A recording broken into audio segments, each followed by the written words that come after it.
see the faces. Dr. Marmer, you want to test your sharing abilities and mic, please? Hi, the mic is okay. Excellent. And sharing, please. Yeah, I'm not sharing anything tonight, but I believe everything is fine. Excellent. Thank you so much. So, good afternoon, everyone. The time now is 6:45 p.m. We have made sure we have quorums. We have at least 8 members on site here at the district office. And my name is Vijay Ramjan, the president of the council. I want to welcome all of you to our March 2024, 24 again too, right? March 2024 calendar meeting and business meeting tonight. We have a lot to cover tonight. We have a lot of great presenters tonight. We have the budget, very, very important, the district budget being presented by our amazing superintendent and his team, which is very important for us all to be paying attention to. We have Dr. Marmer, who is the principal of Francis Lewis High School, discussing the class size matter topic. We have an amazing team here from the Center for Family Representation. Ismerlin and her team is here to present about that. A lot of great resources. And of course, we have 3 resolutions that our council worked very hard on behind the scenes and today share with all of you. And these resolutions are important. It represents community voices, concerns that we, the council members, will vote on how we feel about them and send up to the DOE and to the entire community. So without further ado, I'm going to be asking our recording secretary, Ms. Natifa Lewis, to please do the roll call, and then we'll get started with the presentations. Hey, good evening, everyone. President Vijay Ramjatan. Here. First Vice President Luzal. Here. Second Vice President Naroom Swapna is excused. Recording Secretary Natifa Lewis, I'm here. Treasurer Utah Chet. Here.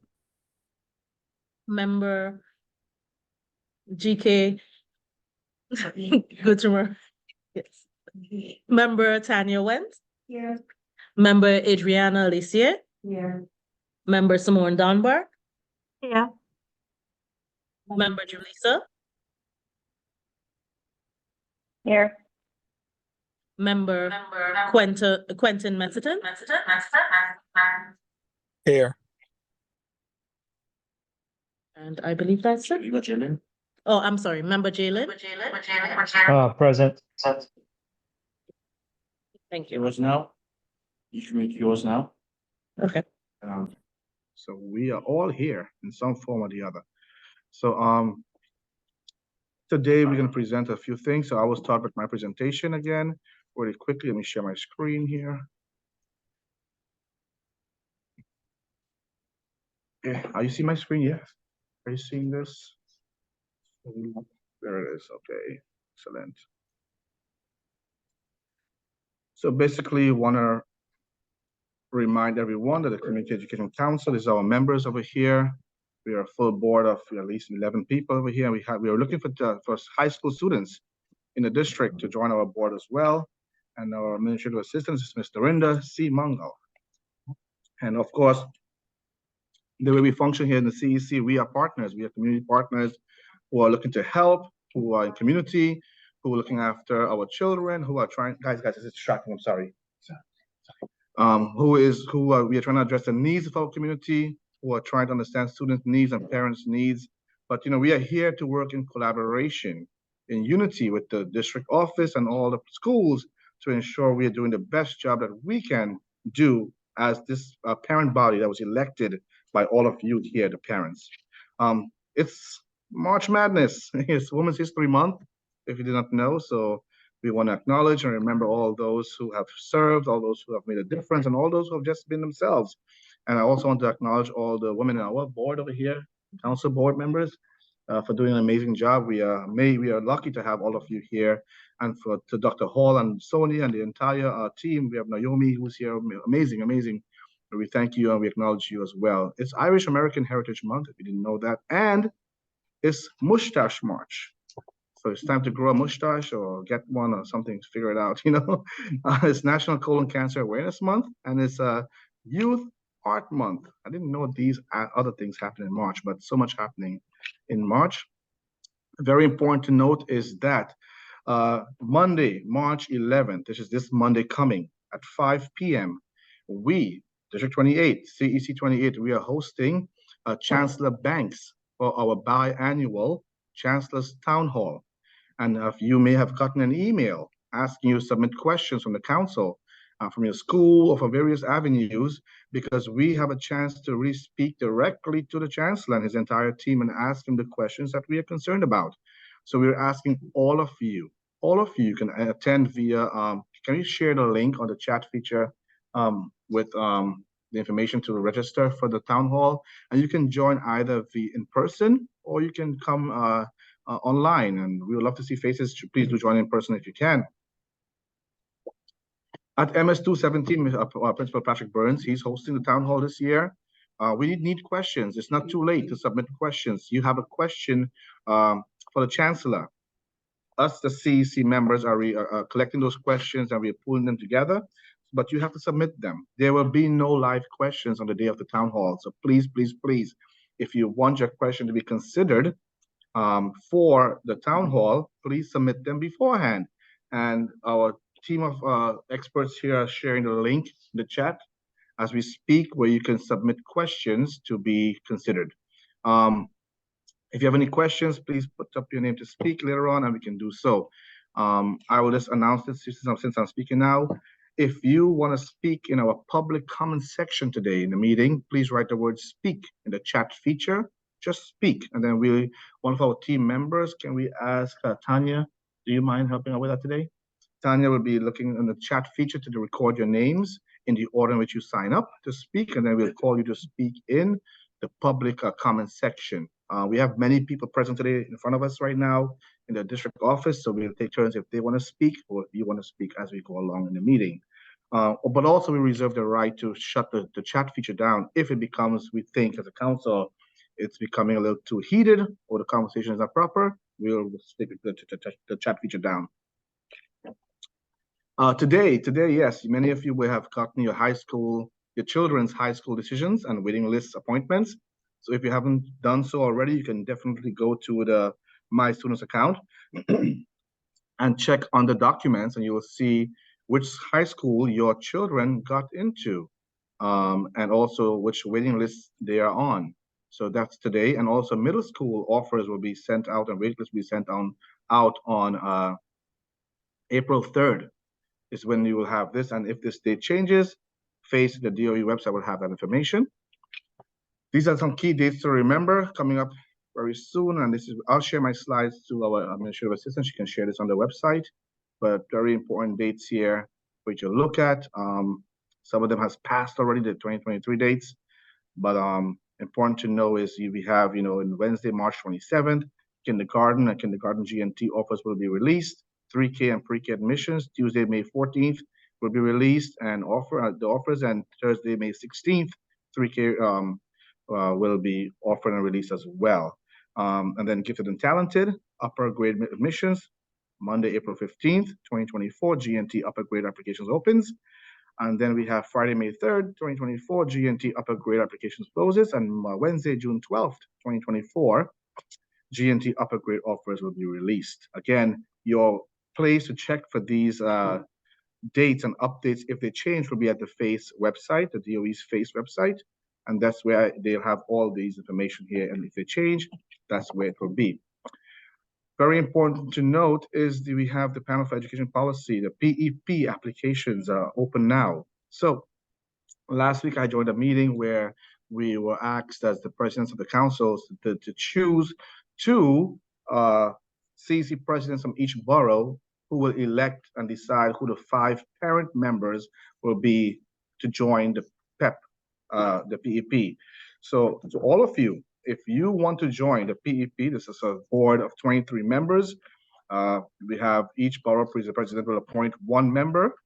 5 members are elected by the CEC presidents, 1 from each of the boroughs, and 13 members appointed by the mayor, including 4 NYC public school parents with at least 1 parent of a child with an IEP, at least 1 parent with a child that is bilingual or English as a second language, and at least 1 parent of a child attending a District 75 school program. These members are, in addition to the Chancellor and the New York City Comptroller, serving as ex officio members on the PEP board.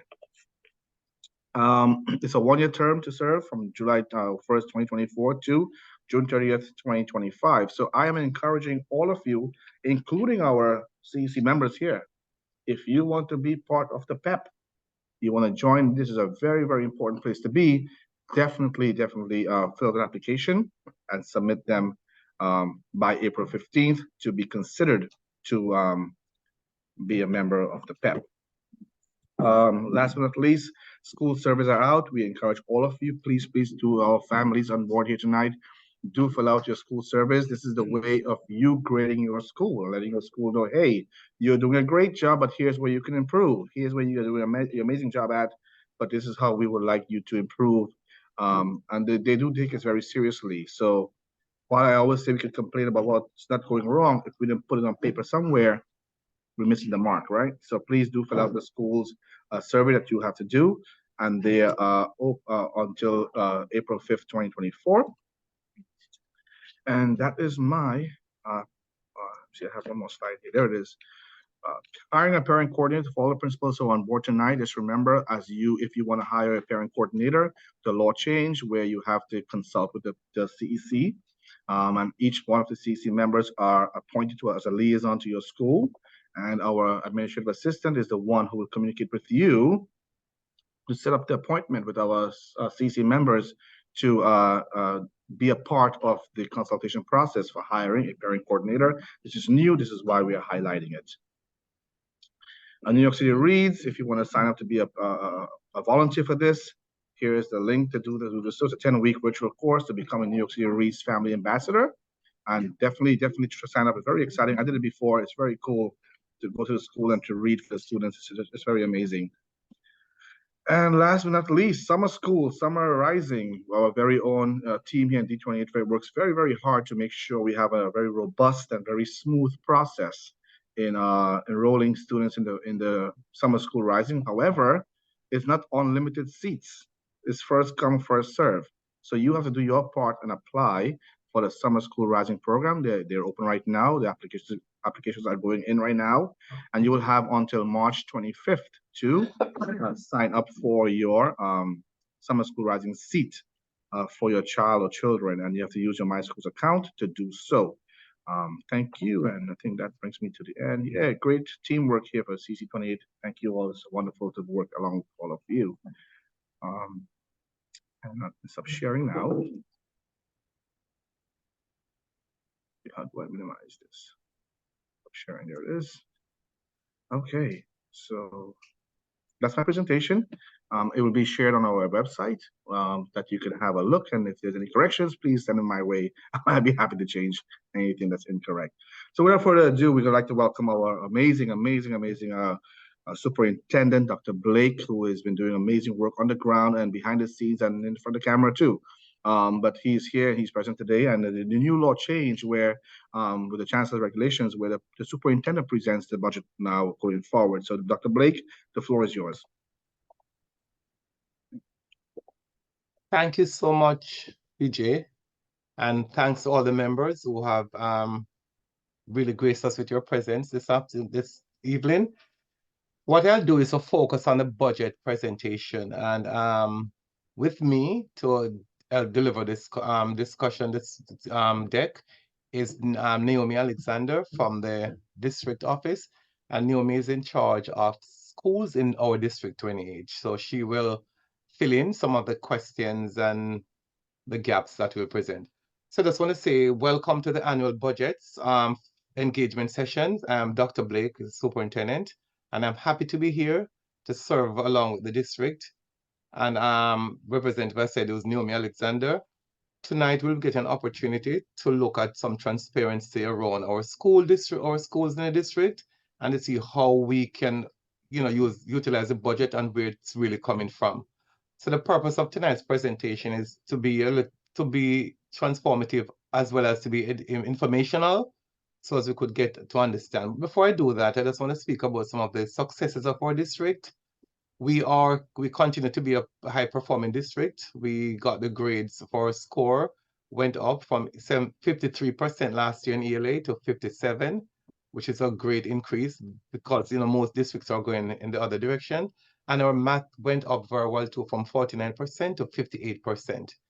While those are encouraging signs, those are not where we would like to be. So we continue to be hitting the ground running, so to speak, to really elevate and accelerate the science of reading. New York City Reads is an initiative that we are proudly in the forefront of trying to get all the help and all the resources to our schools. So we're looking at establishing a common curriculum for all our schools and to make sure that we do moves and practices which are grounded in research, especially around the science of reading.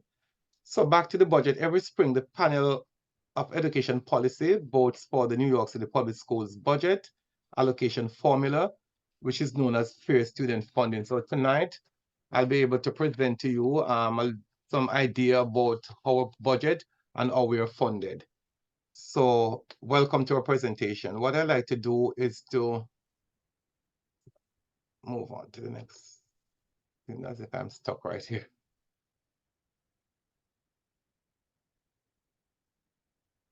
It's not really moving. I'm just trying. Okay, good.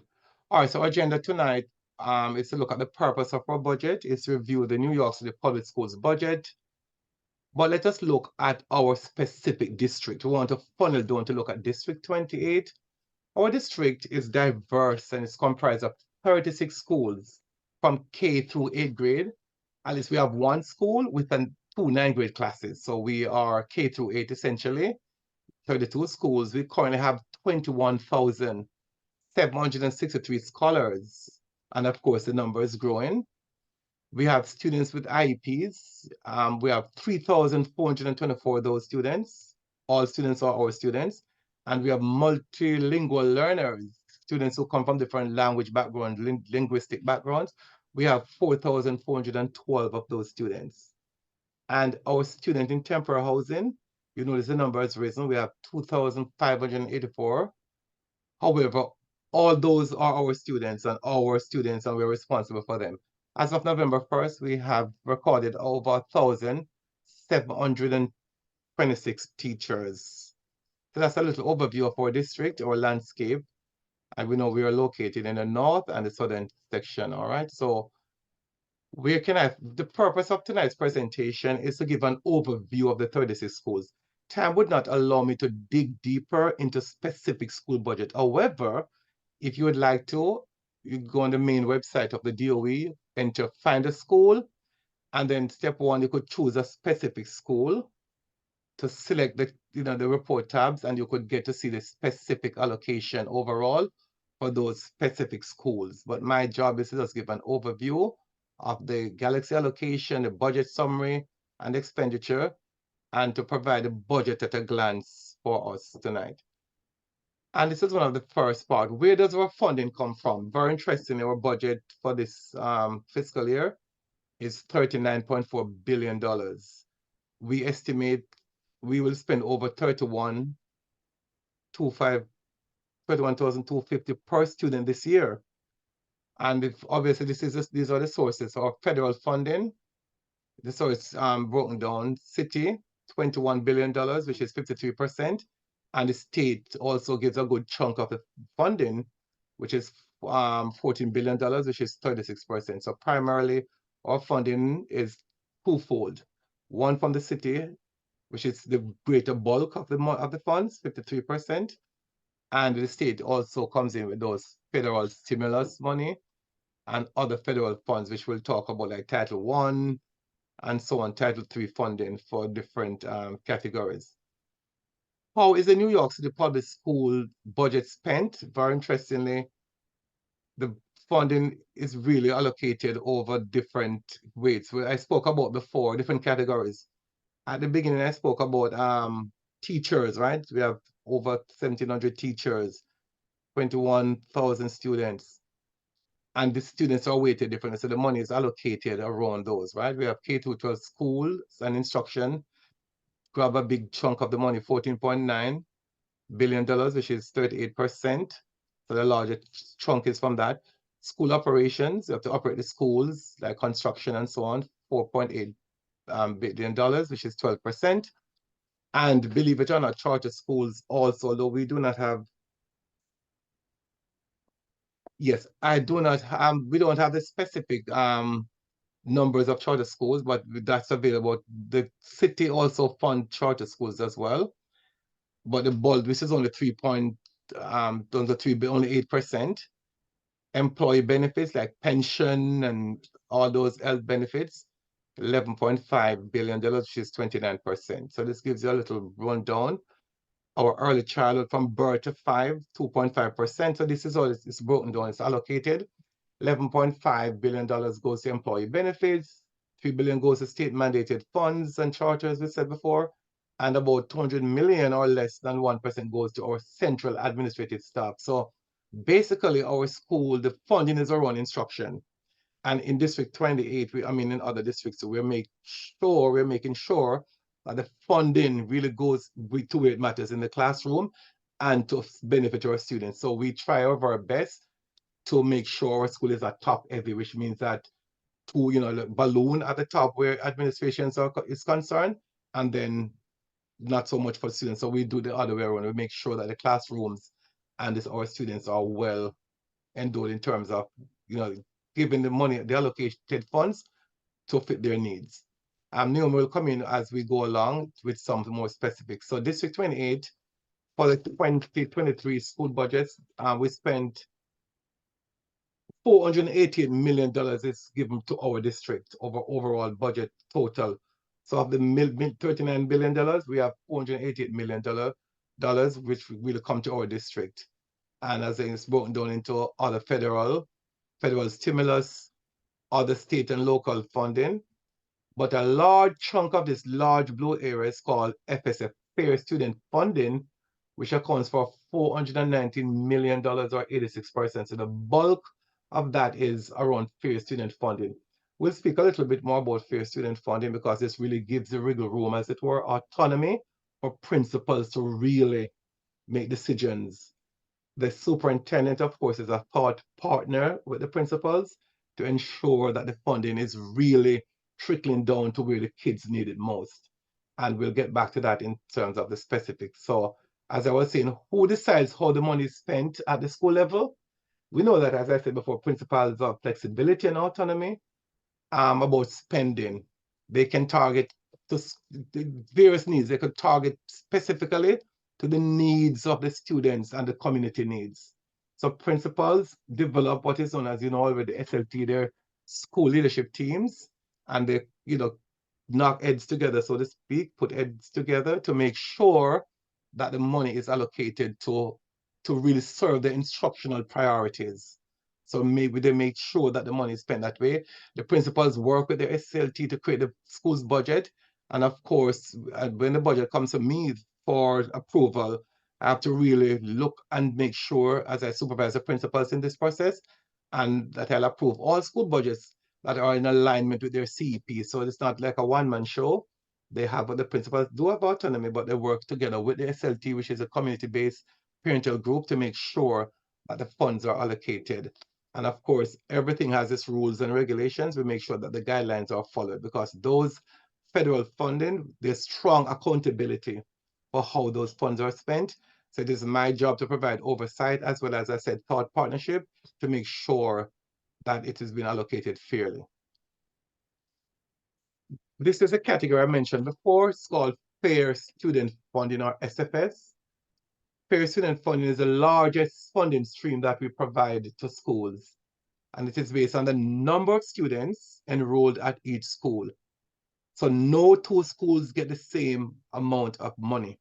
It's based on enrollment at each school, and also the specific needs for those students. I might spoke to you about how many number of students are students with IEPs, how many number of students are those with MLLs, multilingual learners. So all those are specific. The greater the needs are for the students in the school, the more money they will get.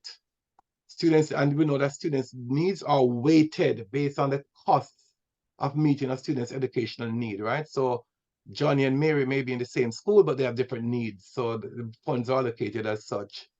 And schools will get more money for students with greater needs. So the greater needs for students, the greater funds those schools will be directed to those schools.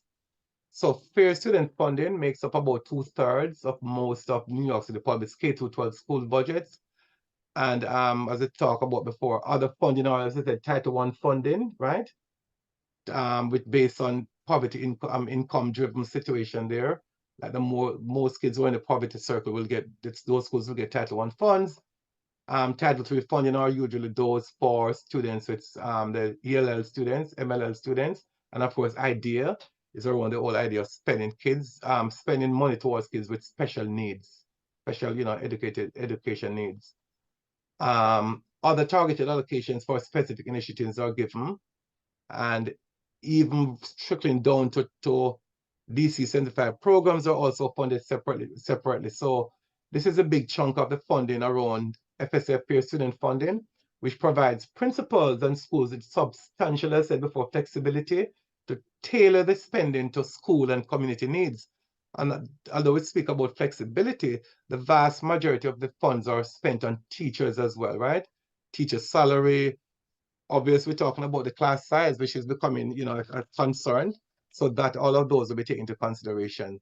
But the FSF is where the school will spend the funds around guidance counselors, providing social worker services, after-school programs, classroom and instructional needs like resources and materials are really basically, what eats up the chunk of the funds in schools. And also fair student funding. How does it work? We spoke about a weighted formula, meaning funding is driven by students and their needs. I said that before, right? By their needs. So that is why we cannot say school A and school B in the same district, same neighborhood. Each will be given different funds based on their specific needs. The needs in the school drive the funding allocation. All schools receive what is called foundation, which is a base amount of funding for every school gets a required amount they have to spend for the principal in the school and the secretary. It's a must that every school should operate with a principal, of course, and the secretary. Then the formula applies on a per student basis, where the school's projected register is multiplied by a per capita amount, with students' needs are weighted, right? A proportion of the per capita based and how much it costs to educate a student with those needs. So you'll see some of these weights in other slides as I move along. Lastly, we modify the formula for collective bargaining, right? We then grow school budgets reflecting the impact of contractual pay, like UFT, they get an increase, and we have to make sure the funds are adjusted to make sure the average annual salary is there contracted to cover all of those contractual needs. So school budgets keep up with rising costs. So the amount last year may be different from this year because of the bargain and the contractual pay increases and so on. This is a chart that shows a little more graphically about how with the 2024-25 proposed fair student funding weights are calculated, right? If you look on those three categories, K through 5, the weight is different, 1.00, then you have 6 through 8, 1.08, a little heavier, and grades 9 through 12, 1.03. So the weights are based on the needs as I spoke about before. And then we could look at the different things that drive the weights. Poverty, K through 12, 0.1 is weighted differently. Students who are below the standards will get more funding, more weights. In that every graduation challenge will also get, some amount of. So the point I'm making is that all of these factors are brought into consideration in making up the budget for each school. And as I said before, I told you about the number of our students, to over 2,500 or so in students in temporary housing. Those students are weighted different. And I just want to jump ahead and say that, yes, we know that our district disproportionately, have been affected by new Americans, and then, right? But there is funding being placed in our budget. It will not affect our budget. Funding will be, this is very, very new, where they will be given each school will be given a specific funding stream to take care of all those students. So it's not like competing for the same thing.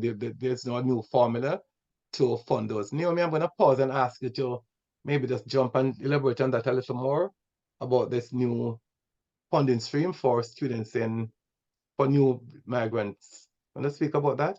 Sure. Good evening, everyone. I just want to take a moment to clarify a few things I just saw in the chat, and it kind of relates to this slide that we're on currently. So first, I'll just start by saying, as Dr. Blake was relaying to you all schools are funded per capita, which means we're funded by children individually, right? And the business of servicing children, we want to service the whole child, whether that's the academic needs, but it's also like the social, emotional needs that the children have as well, right? So because of that, currently right now for the past 2 years, all schools are funded at 100% when it comes to FSF. That was something that was mentioned in the chat, right? Everyone has been brought up to 100% when it comes to funding for FSF.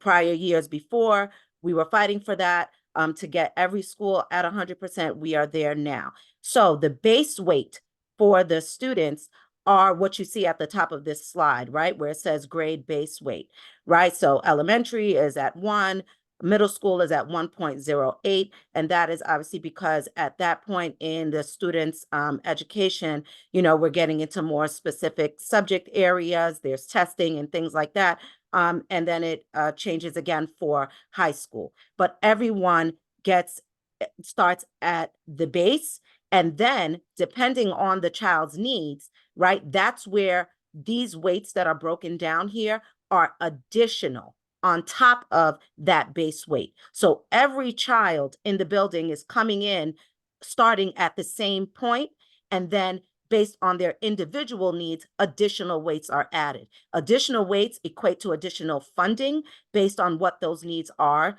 for the students. So as Dr. Blake mentioned, right, we have student and temporary housing weights, we have L weights, we have special needs weights and things like that are added to the base weight to ensure that the school is receiving funding in order to be able to address those needs and adequately service the child.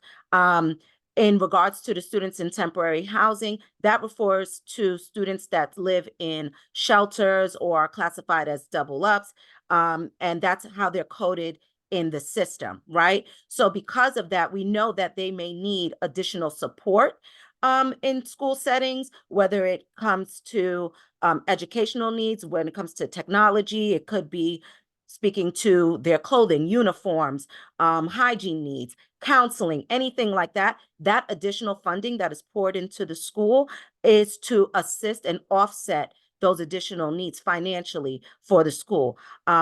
Today, actually, all schools received an increase in the STH allocations for those populations because there continues to be a shift in that population. I did want to address another thing as we speak about that, because those shifts are because students are coming in and out and transitioning from schools, right? So as students move within the district, their funding moves as well, right? So we do have mid-year adjustments, and somebody asked what happens if a school receives a child after October 31st, which is the first audit.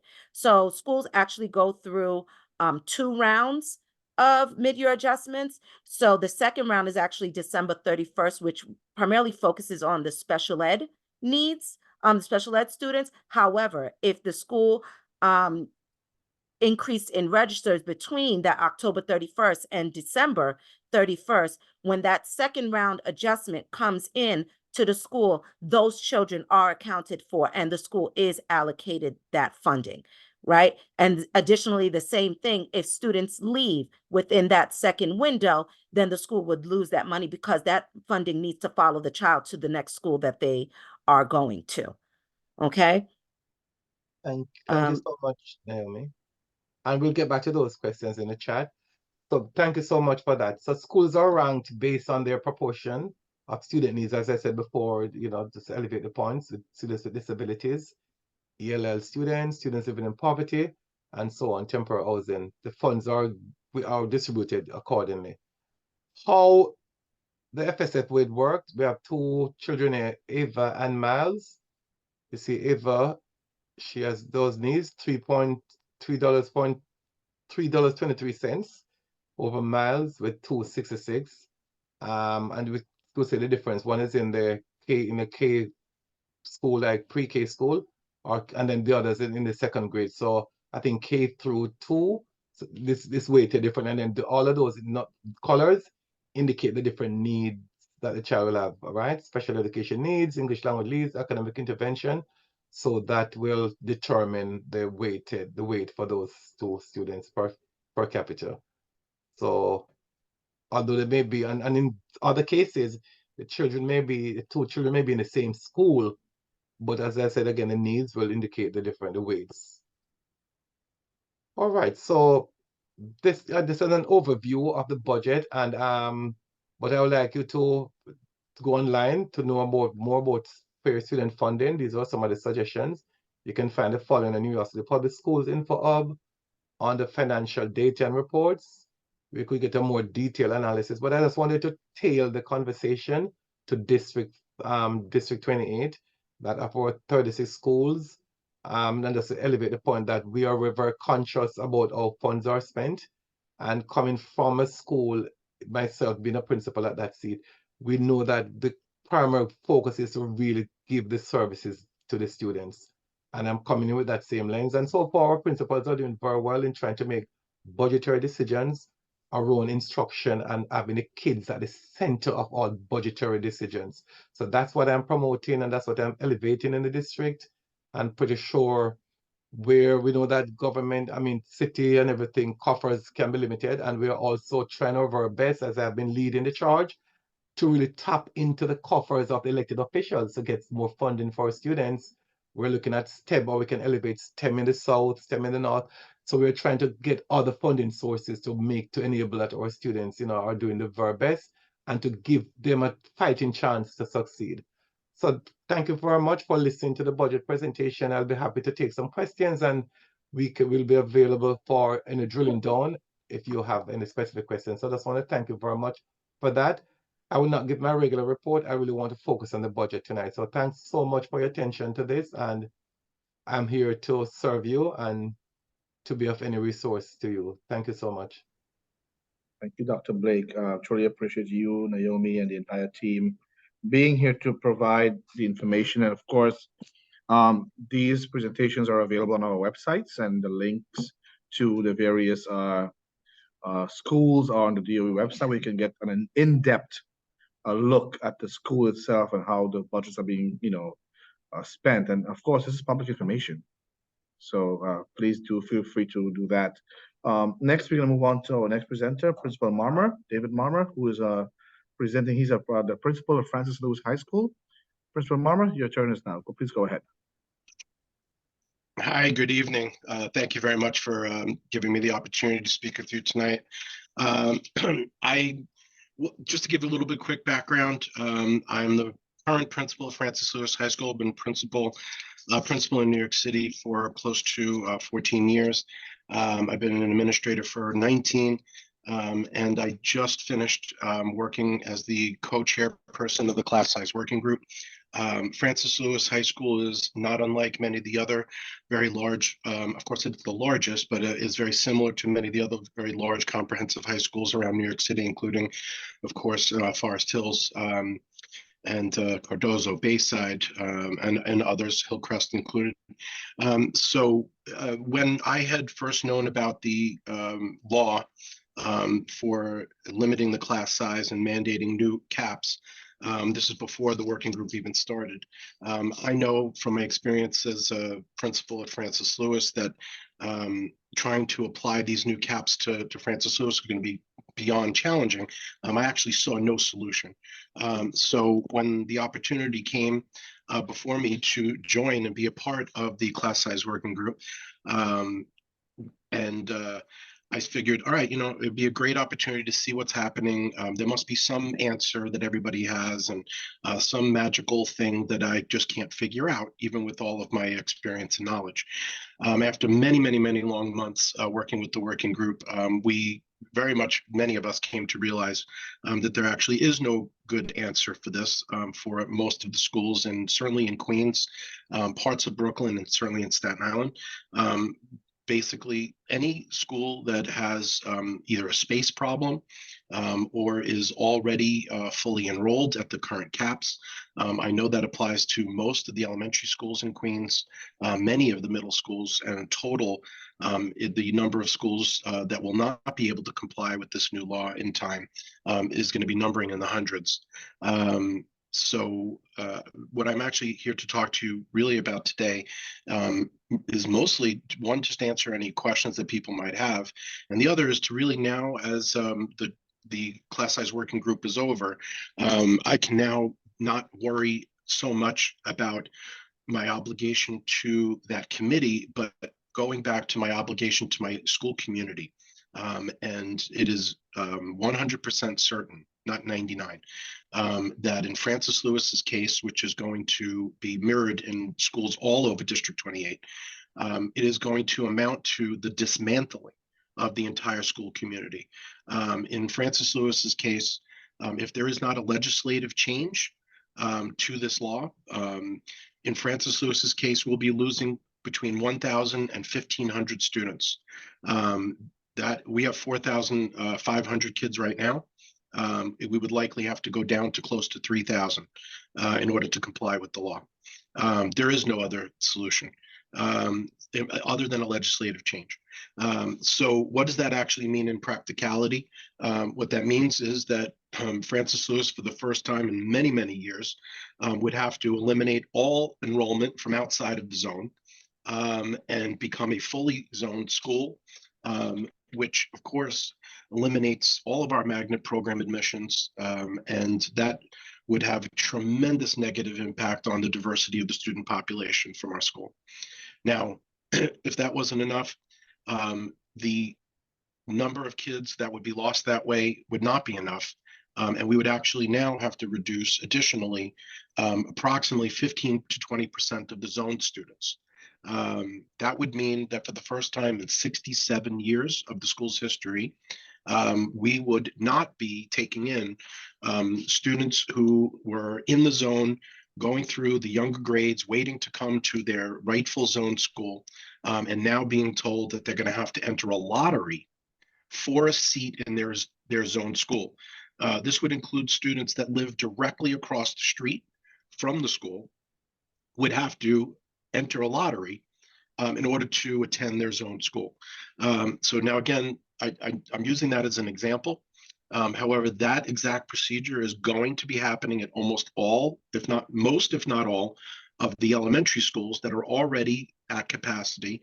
And those elementary schools that possibly during their kindergarten enrollment deflect a couple of kids possibly. Under the new caps, they're going to be exponentially larger numbers of kindergarten students not able to go to their local kindergartens. It's going to cause all kinds of shifting in transportation and busing of kids all over Queens and Brooklyn. So I'm really here tonight to make sure that all the parents that are affected by this are fully aware of what is coming. And hopefully there can be some kind of compromise, or there can be some kind of extension granted. I know that the class size working group has a minority group that I know that there many of our members had joined. I certainly am in full support of the minority report, which does things that are very sane, like ask for a longer term implementation of the law. I do want to state, because I did not up front, that I am in no way advocating against smaller classes being better. Okay, what I'm simply saying is that under the current situation that New York City finds itself in terms of the amount of space and the lack of capacity in most of Queens, the city is not prepared, is not ready, no matter what they do, by the way, no matter how much money they invest right now, under the current caps, the deadline that is set, the Department of Education has no other choice than to start dismantling the school communities in order to not violate the state law. I just want to be clear that regardless of how the city got themselves into this particular position, there is no way out anymore. If the only logical way out has to include a legislative change. So thank you very much. Again, my point is really just to raise the alarm bells and let everybody know that a real problem is coming. If you have any questions, please throw them at me. Thank you so much, Dr. Marmer. I appreciate you being here, and myself also was in that working group with you, and Yes. a lot of work happened, but also there's a lot of questions, and I'm happy that we had, just to be transparency. When the class size law came out, CEC28 was the first council to host a town hall to gather feedback, because I was asked to be part of the council. I'm like, a lot of families don't know about this stuff, right? What's coming? And we were the first to hold a town hall, and we had other members of the class size debate or law, or who feels differently about it, speak and share their side. And this time around, we bring Dr. Marmer to give the other side of the presentation of the class size law. So we are being fair in terms of what we are presenting to you, the community, and we are here to present to you what is in the community, right? So Sure. if you have a question, you have a comment, or anything like that, please write the word "speak" in the chat. Just the word "speak." And one of our team members, Tanya, is doing a great job with tracking your names, making a list and sharing it twice. That's like Christmas, right? Yeah, and she's sharing it on the chat feature there.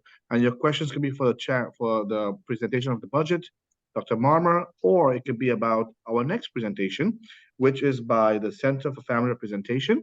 And we have the amazing East Maryland and her fellow workers, staff member, sorry, Julie, the other Julissa, who is here to present. And yes, you are seeing correct. We have two Julissas, a CEC council member, and we have Julissa from the Center of Family Representation. So we're speaking to that Julissa tonight. So you'll both present, and after which we'll move to our council member reports, and then your comments, your questions. So hang tight. Go ahead, please, Ismarin and Hi. Hi, Julie. everyone. Okay, so I think everyone can hear me. So I put in the chat, you can text me, you can email me your questions directly, and I'm just gonna really quickly share my screen. Thank you for having us. So we're just going to briefly talk about who we are and what we do. My name is Marlene Morchet. I'm a social work supervisor, and with me is Jolisa, litigation director at Queen's Practice. These are our goals for tonight, who we are, what we do, a little bit about District 28 and ACS, what to know about ACS, and how to contact us and our different practice areas. So CFR, the Center for Family Representation, and I'm sorry for the background noise, is a holistic legal and social services organization. Every client who comes through the door at CFR is working with an attorney and a social work staff member to achieve their goals. We serve over 2,500 families per year. They either going through an ACS investigation, being prosecuted in family court for ACS neglect and abuse cases, or youth who is facing potential consequences like detention. So we also have a youth delinquency practice. We are the only office in Queens that provides representation for parents who are indigent and are facing ACS cases, either through investigations or family court. For family court cases, we do have to be assigned by the court to be able to represent a parent. Some of our other services include training other practitioners in different, practice areas. I think I covered that a little bit. And we do provide Know Your Rights presentations and trainings to any group of youth or parents who need to know a little bit more about their rights as they're encountering ACS or delinquency cases. Most of our parents are, or the families we work with, are dealing with neglect or maltreatment allegations, not abuse allegations. Only 6% of our cases have to deal with that. I cannot see the chat, but please email me any questions.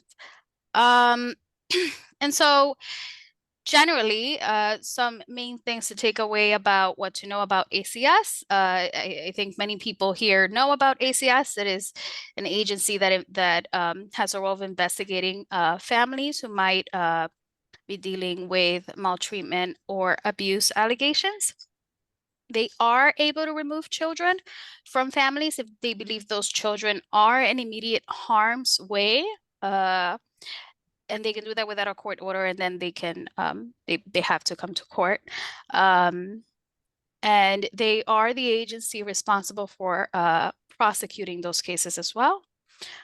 I think it's important to note that regardless of what track you are working with ACS on, whether it is an investigation, whether it's an open court case, whether it is a CARES case, all the information you provide is not confidential.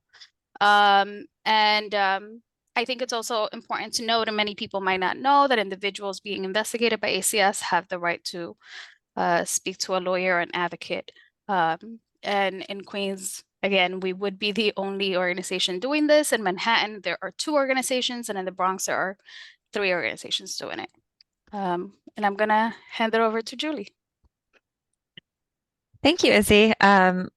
Like Izzy said, we work in interdisciplinary teams. So Izzy is a social worker. I am Julissa, the other Julissa, who is a lawyer at the Center for Family Representation here in Queens. So thanks again for having us. I just wanted to share a little bit of data, because what is a PowerPoint without a little bit of data? But I promise it will go quickly. Here we have some information about the prevalence of ACS investigations into families, and the way that it correlates to the prevalence of both child poverty and the percent of the population in a given neighborhood that is Black or Latino. So as you can see, there is a substantial correlation between the likelihood that a family will be investigated by the Administration for Children's Services and the likelihood that they are poor or Black and brown.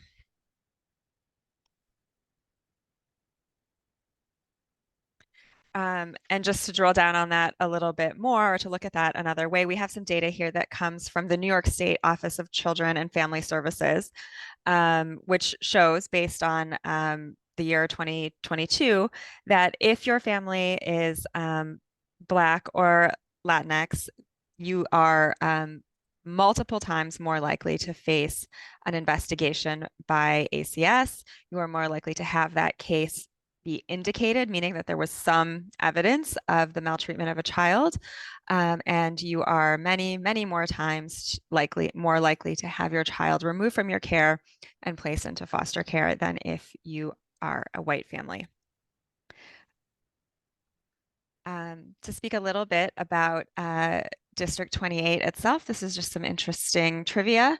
You can see here we have all of the data on ACS investigations for the great county of Queens.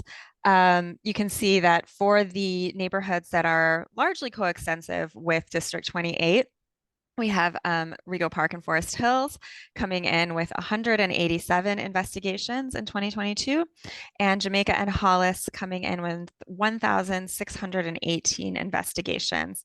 Jamaica and Hollis rank second in the entire city for the number of investigations into child maltreatment. And you can also see the indication rate here. This is the number of cases that are investigated and found to have some evidence of something. So that could be poverty, that could be abuse, that really runs the gamut. So that's sort of the context in which CFR operates. We are the primary provider of legal defense services for families who are facing these types of investigations or who are brought to court to be charged with child abuse or neglect. As with criminal court, if you're charged if you are charged with abuse or neglect, you are entitled to a defense attorney, and that is us. But the way that we approach our cases is a little bit different in that, as tonight you have both an attorney and a social worker with you, we provide legal support as well as social work support for each of our parent clients in recognition of the fact that the challenges that they face are both legal and often very rooted in the real world and can be supported by our social work colleagues. We also provide, in some limited cases, defense services to youth who are caught up in the juvenile justice system, what used to be called juvenile delinquency. We provide representation before the state central register, which is what assists people in clearing their record. Because when you are investigated by ACS, it often results in a record of that investigation that can have collateral consequences for employment, working with children, and other issues. We also provide early defense services. This is for families who have not yet been brought to court and therefore do not yet have a right to an attorney, but nonetheless are being investigated and need legal advice and support. Because our families are often impacted in an intersectional way, we also provide wraparound legal representation for our clients who are facing immigration, criminal, or civil and housing litigation issues, and can provide support for them in that way. So I know we've probably already taken up too much of your time, but I would invite the community to contact us if you or someone you know is being investigated by ACS and would like to have advice about your options, your rights, what is and is not reasonable. We are here. If you are part of a community group that would like more information, we are very happy to assist with that. And there are also resources available online. There's a website here that we would recommend. And we will leave with you our contact information. I've already put my email, and I believe Izzy put hers in the chat. We would be delighted to hear from you. Also, you can see a number of contacts here for specific practice areas, including our early defense / investigation assistance group, our general phone number and email, and some other things. State central register, if you have a record that needs to be cleared, or if you have a child facing a juvenile justice issue, there are some points of contact there as well. And we are certainly available for any questions by email. And I understand that any other questions will be held to the end. So thank you very much. Thank you so much for presenting today and really coming and shedding light. So I've had a lot of families reach out to me and ask about the ACS and what happened. So like 2 meetings ago, we had ACS itself who came and presented, what is ACS and who they are.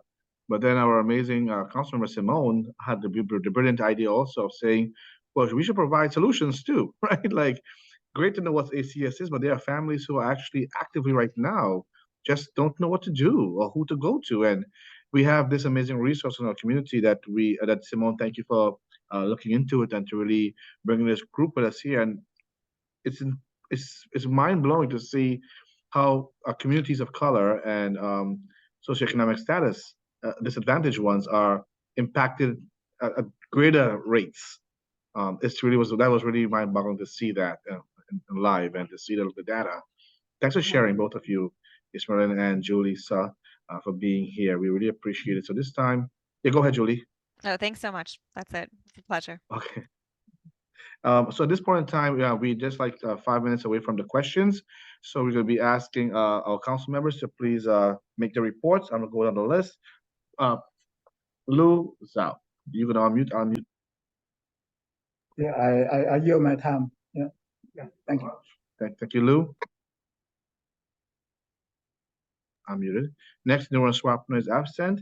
This is our councilmember reports. Then we have Recording Secretary Latifah Lewis. Hi, good evening, everyone. Principal Mama actually addressed some of the concerns that I had from the community regarding the class size implementation and a request actually for the district and to consider pushing towards central to extend implementation time and also request for CEC to consider a resolution on that matter. Apart from that, just some of the things we've spoken about before related to like high school admissions and so forth. There's quite a number of workshops that are being put out for things such as how to navigate wait lists and whatnot. So please, pay attention to emails that come out from CC and other groups related to that. Thank you. Thank you, Latifa. Next, we have Treasurer Lutao Chen. I want to say it publicly, so Treasurer Lutao Chen has been doing a great job as treasurer for the CEC. And I think you should all say an applaud thing for him in emoji. And it's a hard job, we have public money to spend, and he's very like, no, he's the whip. He's the whip. He's like, no, we can't, and yes, we can, but he keeps us accountable. So Lutao Chen, treasurer, go ahead, please. Thank you so much. I wish I was also controlling the school lunch budget money. So one thing, thanks Vijay for the compliment. I should really I really appreciate that. Meanwhile, I reach out during the past month or so. I reach out to the community for some feedback on the school lunch programs, and we heard some disturbing news about the budget cuts and the reduced menu options, etc. And some of them are coming back and been reverted, but I do hear a lot of stories and complaints that we could probably make some progress or some efforts to improve. So here I'm putting myself in on spot that I'm going to draft a resolution to urge the responsible parties to take some actions and help our kids to eat healthy and reduce waste and spend our money wisely. And I'm gonna run for that school. I'm not gonna run for that position yet, but I wish we can spend our lunch money better to support our kids. So that's mostly my report. And thank you. Thank you, Yutao. And next we have Jay Lin. Hi, good evening. Can you hear me? Yes. Okay. All right. So one thing I'd like to just to share in the past month is that I connected with actually a teachers college at Columbia University, and they're doing studies. They're very interested in ECE's work as part of their studies, and one of the I think a PhD student reached out and did an interview, and I introduced also Utel, of our fellow member, to Teachers College studies, so to be included, to get a sense of what we do as part of their research. And this is something that, and if there's anyone else who's interested in connecting with sort of the scholars, scholar fields, people who are doing research, and I'll be also very happy to connect with them. This is something that happened in the past month, and that's ongoing. I think it's going to be a multi-year project, research. So this is something I wanted just to share. That's my report for the month. Thank you. Thank you, Jay Lin. Next we have also Julie Sa. Our Julie Sa. Hi, can you hear me? Sorry for the background noise. My Yes, daughter's it's at good. home, and I don't have any care today for her. I'm going to keep my comments brief. I know that the only thing I've really been consumed by is friends who have high school, kids who are waiting for high school responses today too. I have not visited the schools I'm a liaison for recently or been to their SLTs. They seem to conflict a lot with my work schedule, but hope to get to connect again soon and then have a better update next meeting. And then I just want to leave more time on the resolution, so I know that's also been something we've been discussing. Thanks. Thank you so much, Julie. And thank you, members, for keeping your reports nice and concise. I appreciate it. Next, we have Quentin Mesitin.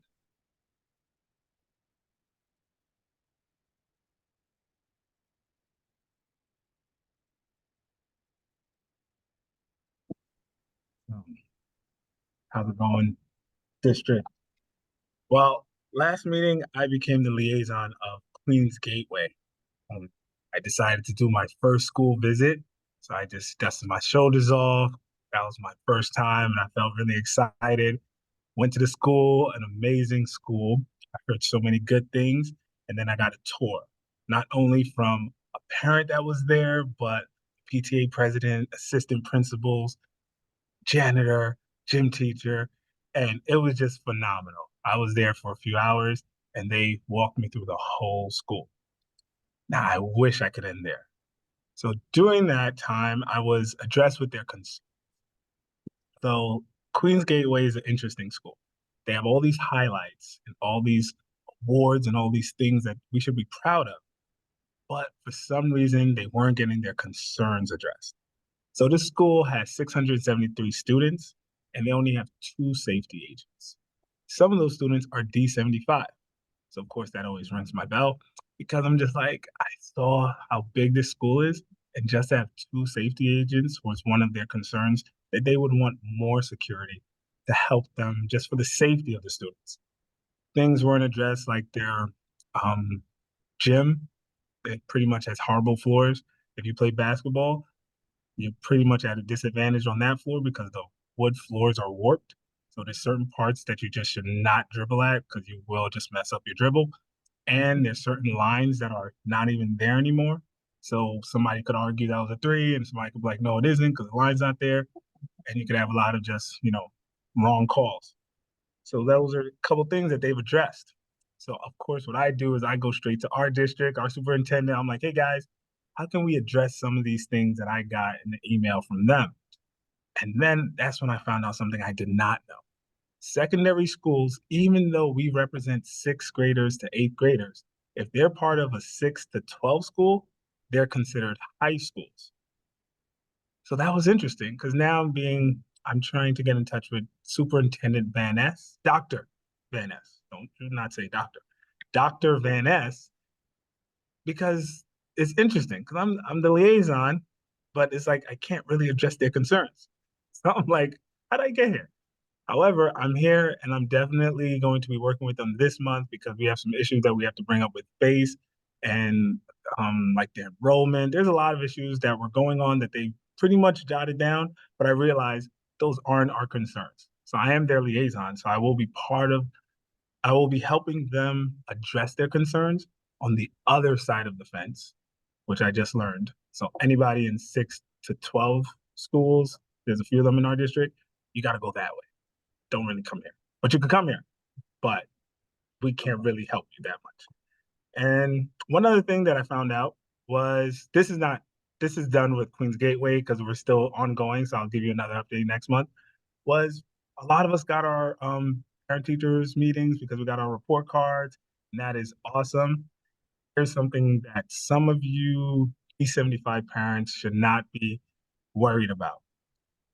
If your child is in D75, you probably saw a lot of 1s on his report card, his or her report card. Even if your child is progressing and doing well, there's a good chance based on being on D75 and having the IEP, he or she is not at grade level. There's only one grading system. So children on D75 and with IEPs that are most likely not on grade level, they're still getting graded based on general education system. So you're gonna see a lot of 1s. And that might be disheartening. You might get a little angry, but my son's doing better, and he probably is. However, the teachers can't do anything about it because they got to go by the system that hasn't been changed in forever. So look at the IEP, make your meetings, and the IEP will give you a better basis that your child is progressing. However, that report card that you just signed and you had a great meeting, it's just going to be a lot of 1s, except for like art, gym, music, stuff that everybody gets D's and 4s. But other than that, we are doing great. I love this district. I love the attention that I do get from the superintendent's office because Dr. Blake always gives me so much attention with his team, Vic, and everyone. And I really appreciate their support as we are addressing all these concerns that come my way. Thank you. Thank you, Quentin. He's on the ground. He's on the ground. He's a footman down there. He's all in the schools. Thank you, Quentin. Next, we're going to be having Simone Dornbach. Simone.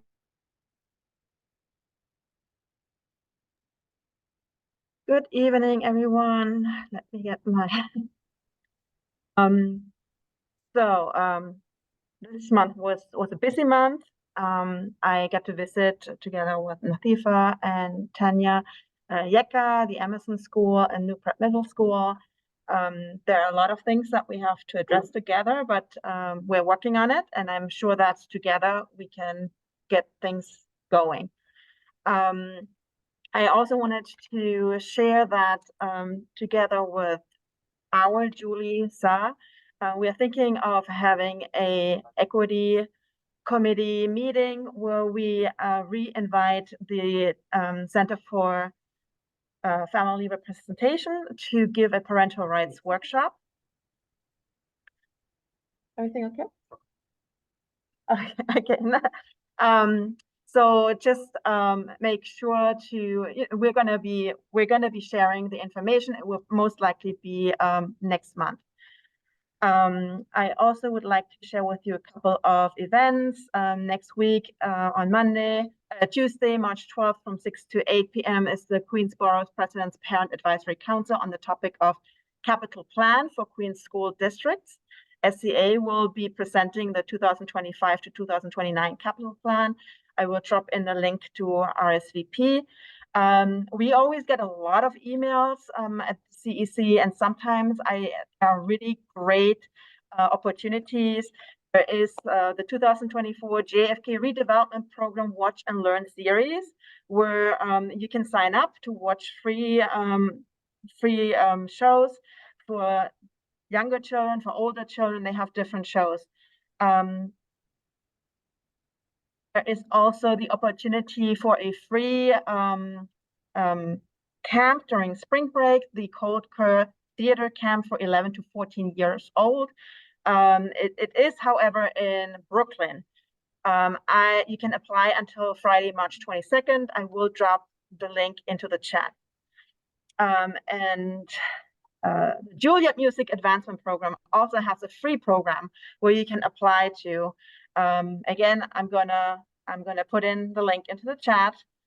And lastly, there is a contest from the Louis Latimer House, and K through 12 students are encouraged to participate. This is a museum in Queens, and it looks like the contest is a lot of fun. And that is, oh, and I also want to say thank you to Quentin. He took on to represent or to liaise with Queen's Gateway for Health and Sciences. I'm really happy. I want to echo, I would love to get some help from maybe the superintendent's office. I don't know who knows more about, maybe Sonia Rueda, you know, maybe how this works. Because I'm also representing one school that is 6 to 12, and I would like to get a clarification, like, who is our contact partner? Because I was under the impression that it's our superintendent, Dr. Blake, but it sounds like there are other superintendents involved, depending on where the school is located. So I really would like to know who we need to contact when we are, which 6 through 12 school is under which supervision. That would be really helpful if we could get like a contact list or something. Otherwise, thank you very much. Thank you, Simone. And I'm sure if you send an email out to us and to the Dr. Blake's team, they'll be happy to provide that to you. Thank you so much. We have you have your ear. Yeah. I'm not muted. You are. No, but look, it says I'm not on my computer. Are you all hearing me? Thumbs up, thumbs down? Yeah, they're hearing me. Okay. Oh, okay, sorry. That's okay. Right. The Zoom world. Okay, sorry. Adriana Alicia. Good evening, everyone. I'm Adriana. I am the liaison to PS86Q, to the Magnet School for Leadership and Innovation through STEAM, also known as PS349Q, and the Young Women's Leadership School, which is PS896Q. In the interest of time, I'm just going to highlight 3 of the meetings I've attended over the past month. PS86's SLT meeting. Thank you, Ms. Jordan and the entire SLT for allowing me to join your meeting. There are some key takeaways that I want to uplift here during this meeting. They reviewed their attendance data and will revisit their chronic absenteeism CEP goal. They analyzed their mid-year iReady and math diagnostic data, showing student growth in number sense and algebraic thinking. In addition to that, they also reviewed their 2021 New York State math exam results, and the students are performing comparably to the district and to the state. And with that, they discussed the upcoming state exams. And the last point that I want to make here is that they desperately need a new gym. So we are going to continue working with them on that. Earlier this week, I attended a webinar that was hosted by FACE with the Office of Pupil Transportation, OPT.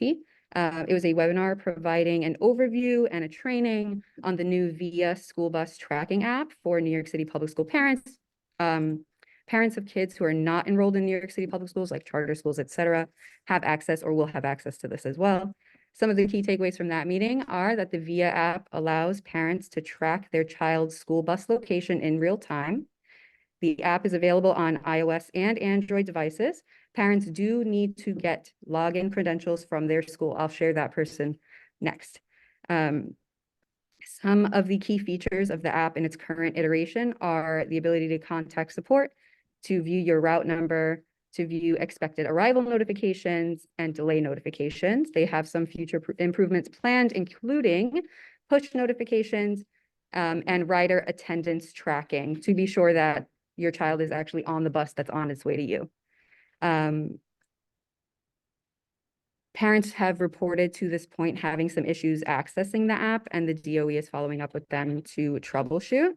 The last one I want to highlight is I attended and testified in my personal capacity at the Committee on Education Oversight hearing on implementing the state class size law in New York City. It was a great hearing. I will share the link in the chat for anyone that's interested in reviewing that. Thank you, Councilmember Rita Joseph. And I want to highlight one very important upcoming event on the 18th at 10 a.m. So Monday at 10 a.m. The Committee on Education is going to be holding their preliminary budget hearing. I can share the link to that as well. And I'm going to wrap it up because I feel like I'm taking too long. I'll also share a link to this really fun set of events or series of events at the Brooklyn Children's Museum starting next weekend. Thank you. Thank you so much, Member Adriana Lissier. Next, we have Member GK Kalyanaram.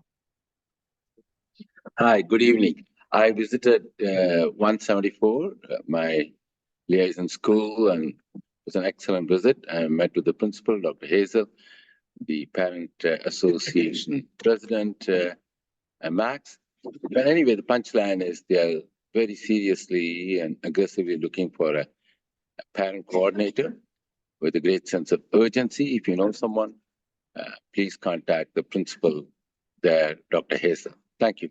Have a great evening.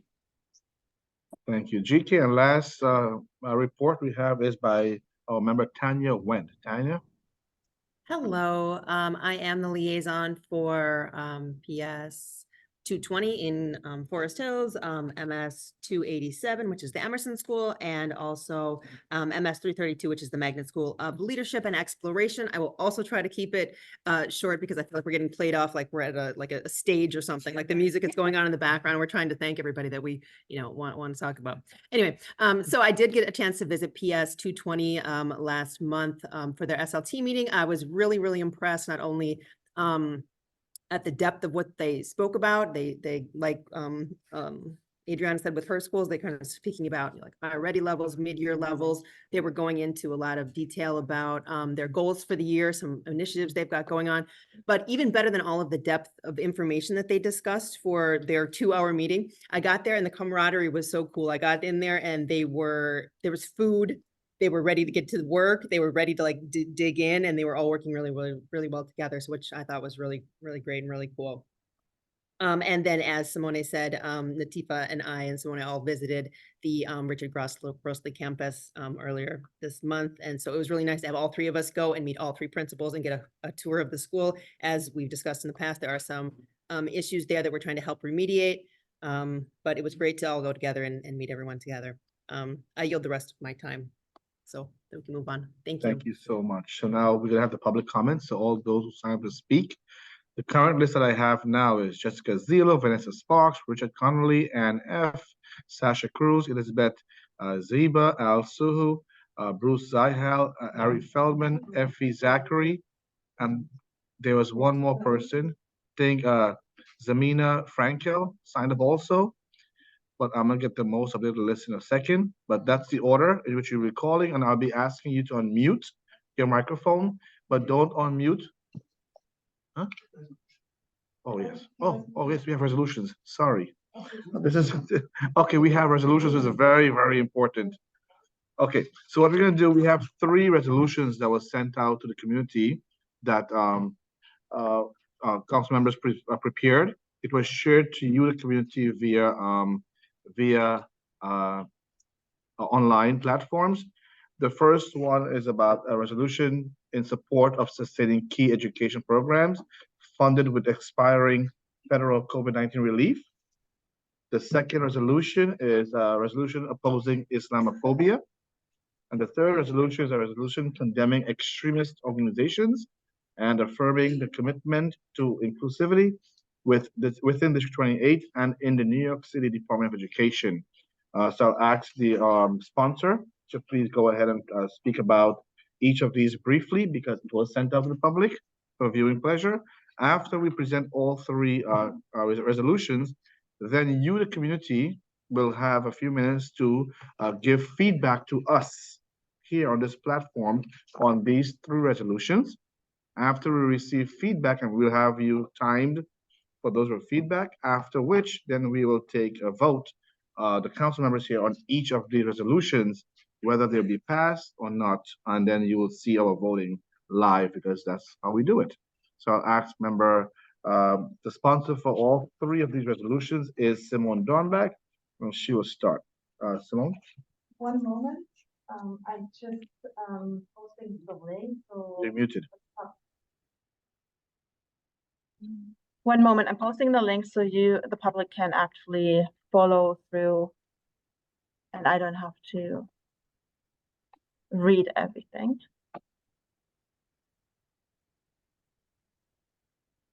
And again, when we ask for public comments on these resolutions, either you make a comment about one, or you can say, I feel this way about this one together.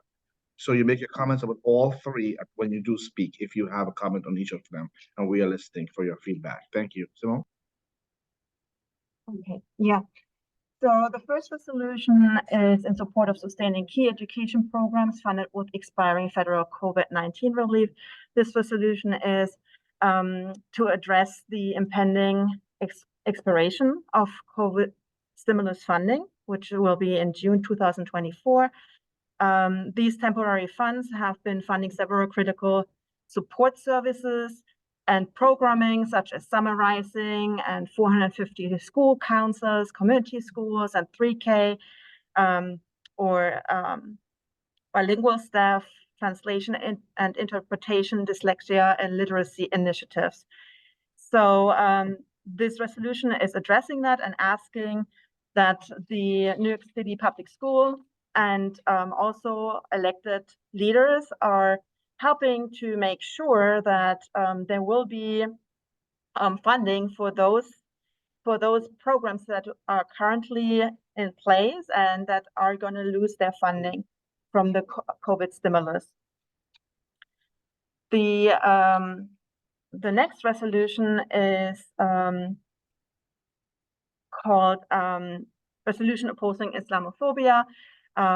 This is in response, I have been asked by VJ to draft that resolution just to make sure that all of our families in District 28 are feeling safe and welcomed. It was, for me, also a really good learning process because I had to educate myself on Islamophobia.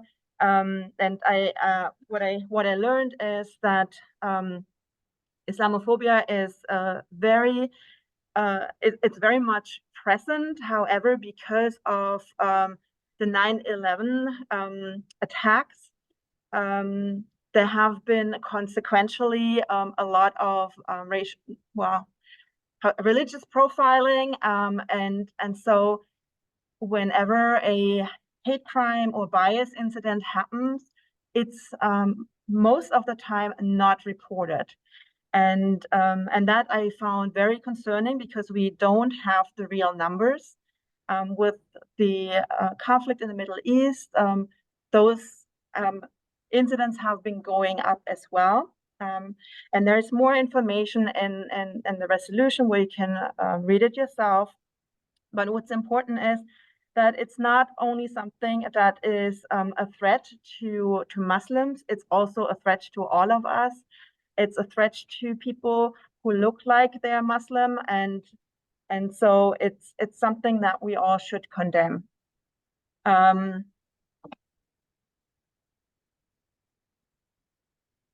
And the last resolution is something that was requested by community members as early as October. There were a couple of community members in October, in November, where we as the CEC were asked to take a stand and pledge that we won't allow extreme far-right organizations like Moms for Liberty to take roots in District 28 and Queens. And this resolution is an attempt from us to show that we do not stand for extremist organizations. We had an immense amount of emails coming in, and I printed them out today because I just want to make sure that the public is informed about that. You don't read our emails.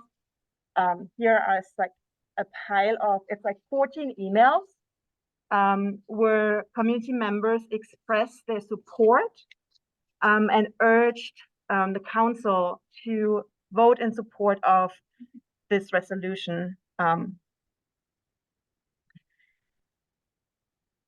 And again, the links are in the resolution if you are interested to have more information. And I hope for all of your support for all three resolutions. That's okay. Okay. Thank you, Simone.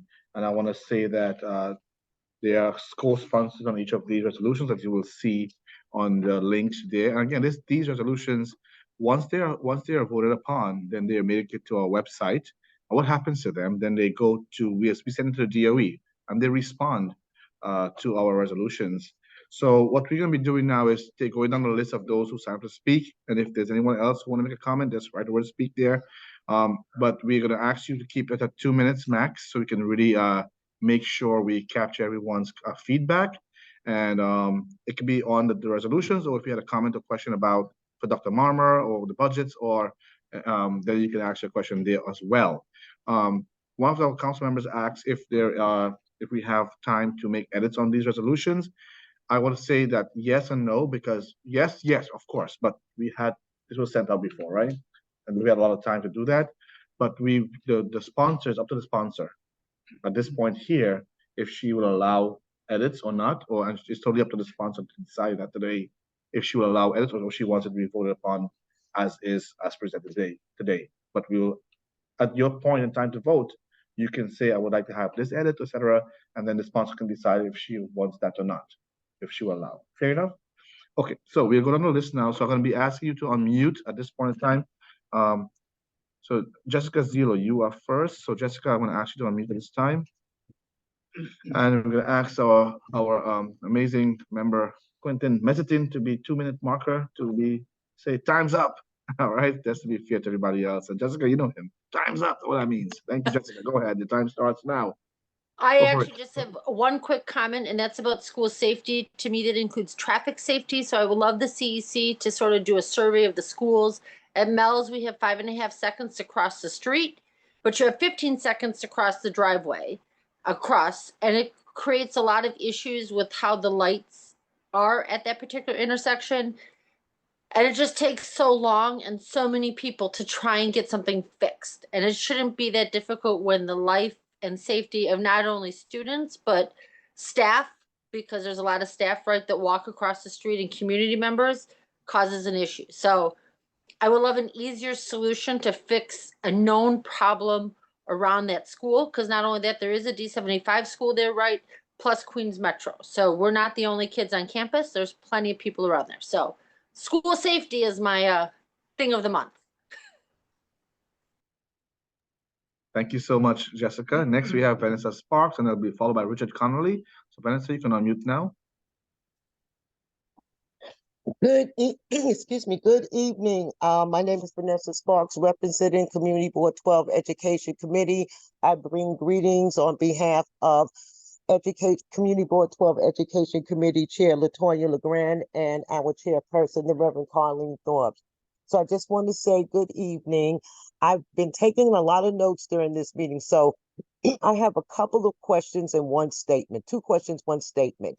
I want to know if I know District 28 provides a lot of training for SLT, particularly parent members, but is there an entity that actually goes into the schools to gauge whether those SLTs are functioning properly? Because I can tell you, we hear a lot of complaints in my community board, my end of the district, of non-functioning or ill-functioning school leadership teams. Secondly, I was very interested to hear the principal from Francis Lewis as it relates to the class size bill. As you know, on my side of town again, all of our comprehensive high schools have long been dismantled. So when he talked about what could happen, I would really like to get in touch with him and possibly be able to speak with him, because I think families on my side of the district and my community board needs to hear what the possibilities may be as it relates to the mandated lowering of the class size. Quentin, I want to thank Mr. Quentin.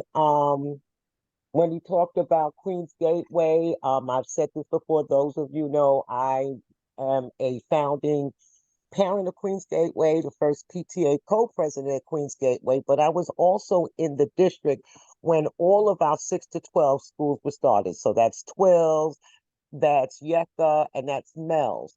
And prior to mayoral control, the community District 28 superintendent had a huge part to play. And it's so sad to see that the community district has been sort of pushed out.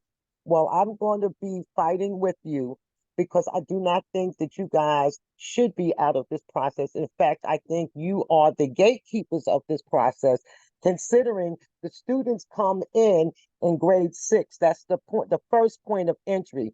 And if you know, I think many of these decisions were made by people that were not there, and they don't even know the mission of the schools.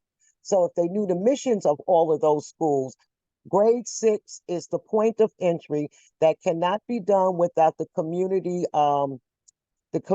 district superintendents. And I am going to be fighting and pushing to make sure that you guys have an integral seat at the table. And nobody wants to. So I'm going to go. Thank you. Quentin said you were highlighting him, so he didn't want to say time's up. So he was being a little biased. So I had to look at him and said, Quentin, your time is up for highlighting you. Joking. But definitely, but I would say to you, to Vanessa Sparks, who's always here, thank you for always being here. And for your first question, yes, our family leadership coordinator from the district office, Sonia Rueda, is a point person for the entire district, who actually is very involved with the schools, and anyone has a question, a concern about the school's SLT and its functioning, the first point of contact should be a principal, right? Let's definitely try to work things out locally. Don't put it on blast as yet, because I feel most SLTs want to fix the problems home first. And if then you don't get any result, definitely reach out to the district office of Sonia Rueda, and then she will try to do what she can do from her end to resolve the issue.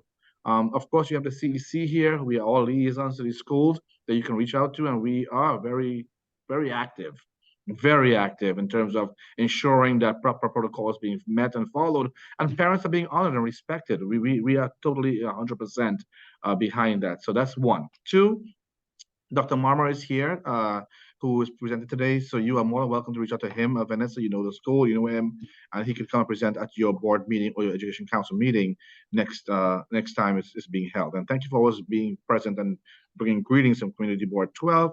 I know we have Heather also here, Dimitriadis, who is from Community Board 6. I want to say hi to you, Heather. It's always good to see all our community boards in partnership with us. Thank you. Next, we have Richard Connolly. Richard, go for it. I fix it. Okay. Yes. Hello. How you doing today? It's great to see everyone. Great. And I just want to say this has been a great opportunity for students in debate. You know, the American Debate League believe that hashtag debate changes lives. So I'll get right into the successes of 28. So I just want to say PS 161 has joined us, as well as PS 80, who've already competed, and PS 101. They've actually qualified for the Queensborough Championships, which is this Saturday, March 9th at IS 93, if anyone wants to come. We'll have the championships. We have schools represented from every school in Queens that are there. And then next weekend, because we do have people from other districts, we have the Brooklyn Borough Championships, where we have them March 16th. But I also want to say they're doing well. And if they win, which they've been doing well, especially PS 80, PS 101, they have the opportunity to compete in the New York State Championships, which will be on May 18th in Queens, in District 24.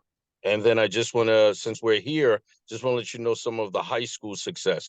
Queens Science High School at York has done well. They qualify for the New York City Championships, as well as we plan to take them to Harvard next year. And it's a coincidence we work with Francis Lewis. I see the principal, Dr. Marmor, was on.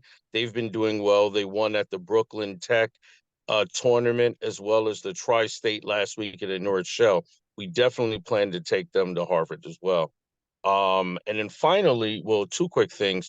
We're going to be promoting for all the schools. We're giving almost 200 scholarships to schools throughout New York City for our virtual summer debate camp. And we look forward to reaching out to all the CECs, the principals and superintendents to let them know about it. So wonderful chance to get involved. Next year, we should be back at Queens College and continue virtual. Oh, that's my time, right? So I just want to say thank you, everyone. Debate changes lives. I'll put my information in the chat. And CC, thank you as always for giving me the opportunity.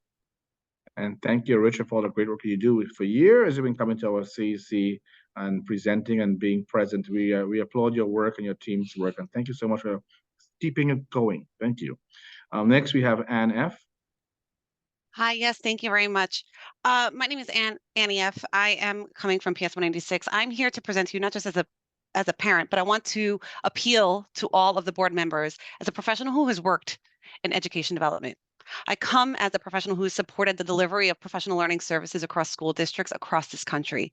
I am coming as a professional that has delivered fulfillment services for textbook materials and online educational resources for school districts across the country. So I'm telling you of an experience that I have had at a professional capacity watching school boards fall. I have worked for school districts in California, Arizona, Texas, Washington, Illinois, Virginia, and Florida, and I have seen the surreptitious entry of extreme organizations into these school boards who have then watched their board presidents just immediately get fired, curriculum plans be stalled, and have their implementations frozen as extremist organizations want to infiltrate and navigate their way through their school districts. It creates an interference that's unlike what you've seen. And we are right now lucky because we have a parent-led enforced school, educational community that is doing their best work trying to prioritize our students and our children. So I'm here to advocate and encourage everyone who sits in the voting body here to vote for that final resolution on resisting the influence of extremist organizations. This organization, in particular for Moms for Liberty, they challenge the foundational principles of inclusivity and equity and respect. And speaking as a parent who has a child who is a target for some of their rhetoric, I'm urging you to consider. I might perhaps to you seem like a minority voice. I was one person who presented on this, who presented this question to the board, but my voice needs to be responded to and heard. I also want to make sure that you understand something. There should never be a reason for a resolution in this board to ever get rejected. It's your effort. It's on the board to make an effort to see resolutions get passed. That is why the few of us that made an effort to vote for you put you into those seats. It's uncollegial to have you not make an effort to try to pass that resolution. And I yield my time. Thank you. Thank you so much, Annie. I appreciate it. Sasha, you're next, but you have 3 logins. You have, so I'm not sure which one it is to unmute you at, but so I am pressing unmute, but please don't unmute all 3. Let her raise her hand so that you can remove the one that she raised her hand. There she is. Hi, everyone. Nice seeing everyone tonight. So I wanted to use my time just to speak. Last week, we had a threat at PS 139 of a potential school shooting. We later ended up finding out, we contacted 112. A couple days later, we ended up finding out it was a student as a joke.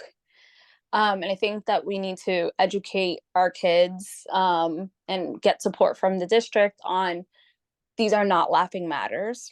One, and using platforms like Discord or TikTok, which we see more and more, it's having an effect on how the kids interact with other students and their behaviors.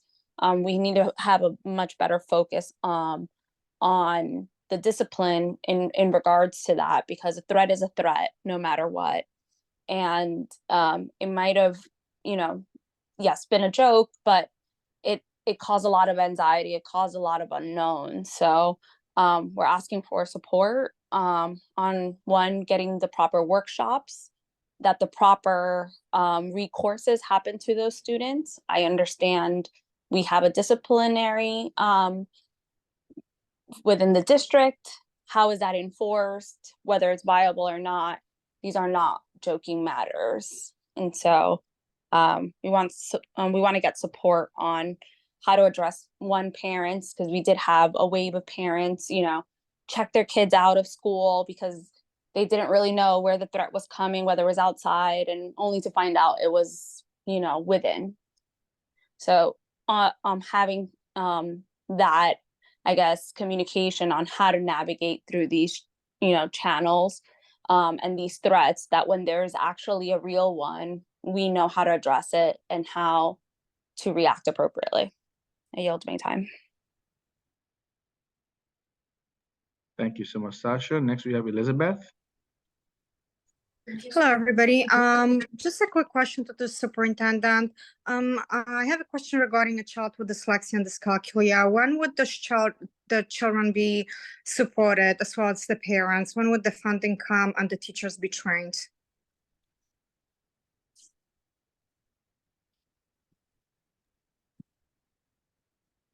Good evening, Ms. Zeba. So from the central level, training has been provided regarding dyslexia. Regarding dyscalculia, that has not happened just yet. But regarding dyslexia, the training has been provided. Are you talking about my case or in general? Is your question regarding your case, or is your question general? In general and regarding my case, because I see that my daughter gets very limited support, and the teachers as well as the ancillary support are not being trained.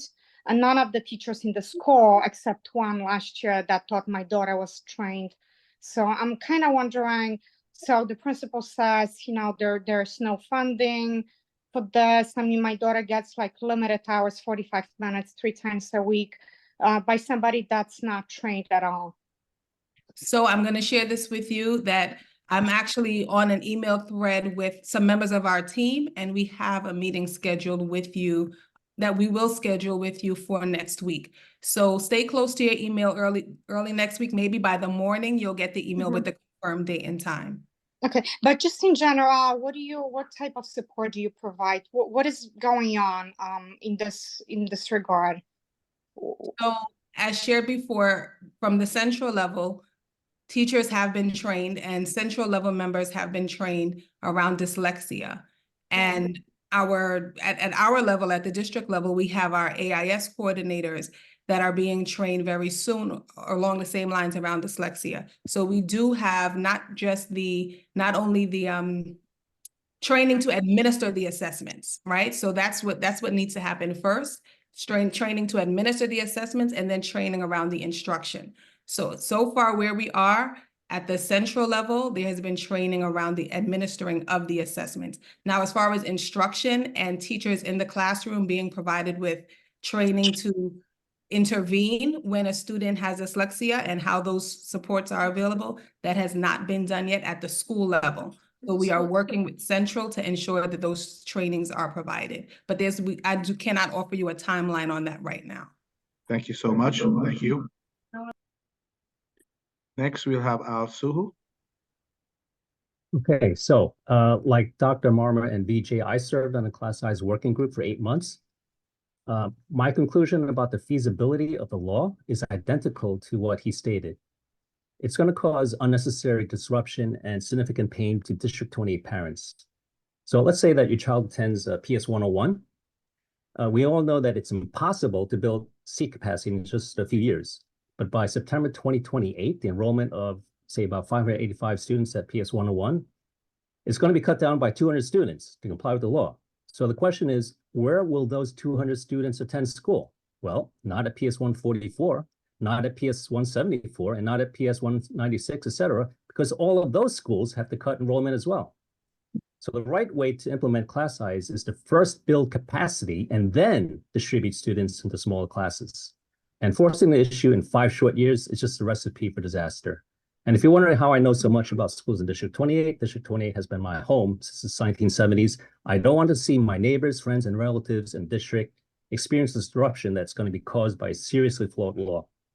So Dr. Marmer stated that the minority report, provides rational recommendations on amending the law so that it can have a real chance of succeeding.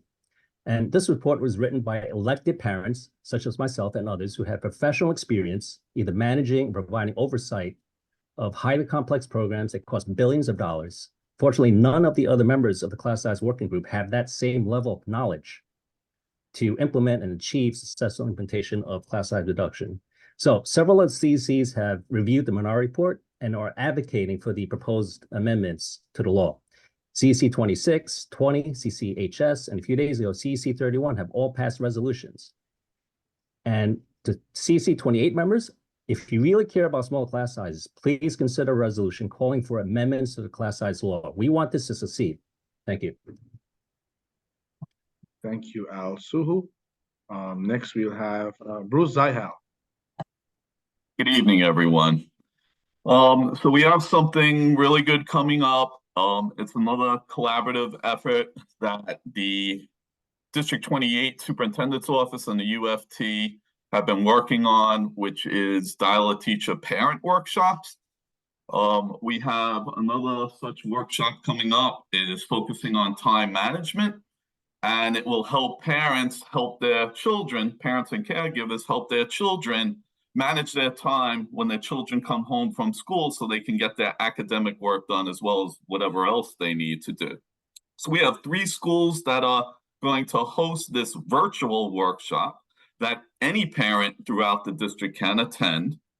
PS 54 is hosting it on March 20th, PS 139 on March 21st, and PS 80 on March 26th.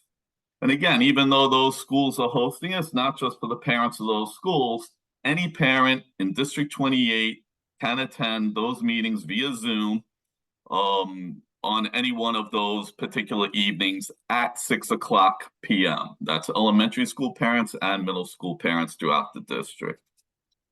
One comment or several comments maybe on the class size law, because that's been a big discussion this particular evening. I think what we have to take into consideration is number one, reducing class size. When we talk about all of these educational initiatives on CEC meetings, district leadership team, and whatever, the one the one area that research always shows increases academic achievement, social and emotional learning is reduced class size. And I think anyone on this particular meeting who has ever experienced a reduction in class size as a student themselves, maybe going from one class in one grade, having 32 students, to a class in another grade, 25, 23, you notice the difference right away. And the difference is that the teachers are able to spend more time with each individual student.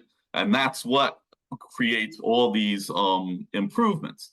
Now, we also need to focus on why should the children of District 28 be treated differently than the surrounding districts where the lower class size already exists. All right. Our children in District 28 should have the same benefits as every other child around the state. So when we're looking at the class size law was created to give the children of District 28 and the other districts in the city those benefits. The idea of the law is not to dismantle. An issue that has occurred now, which no one has brought up, is that the DOE and the city has done nothing at the beginning of the implementation of this class size law to reduce class size. All right, so that needs to be strongly considered by the community here and the parents here. What is going to be done to hold the DOE and the city accountable to give our children in District 28 what they deserve? Is the solution just extending time to the DOE so that they can keep on dragging their feet with this? Or is it to make sure that Mayor Adams and the DOE puts the money and the funding where it needs to go so that class size can be reduced? The funding was provided, the money is being used elsewhere. We should be building schools. They should have started this immediately, building extra space within our district. All right, we see apartment buildings going up all over the place. There is space. They could build schools in that space as well. The DOE has not done that. We need to hold the DOE accountable and make sure that they are working, the city and the DOE is working to reduce class size. Well, thank you, everyone. Have a great evening.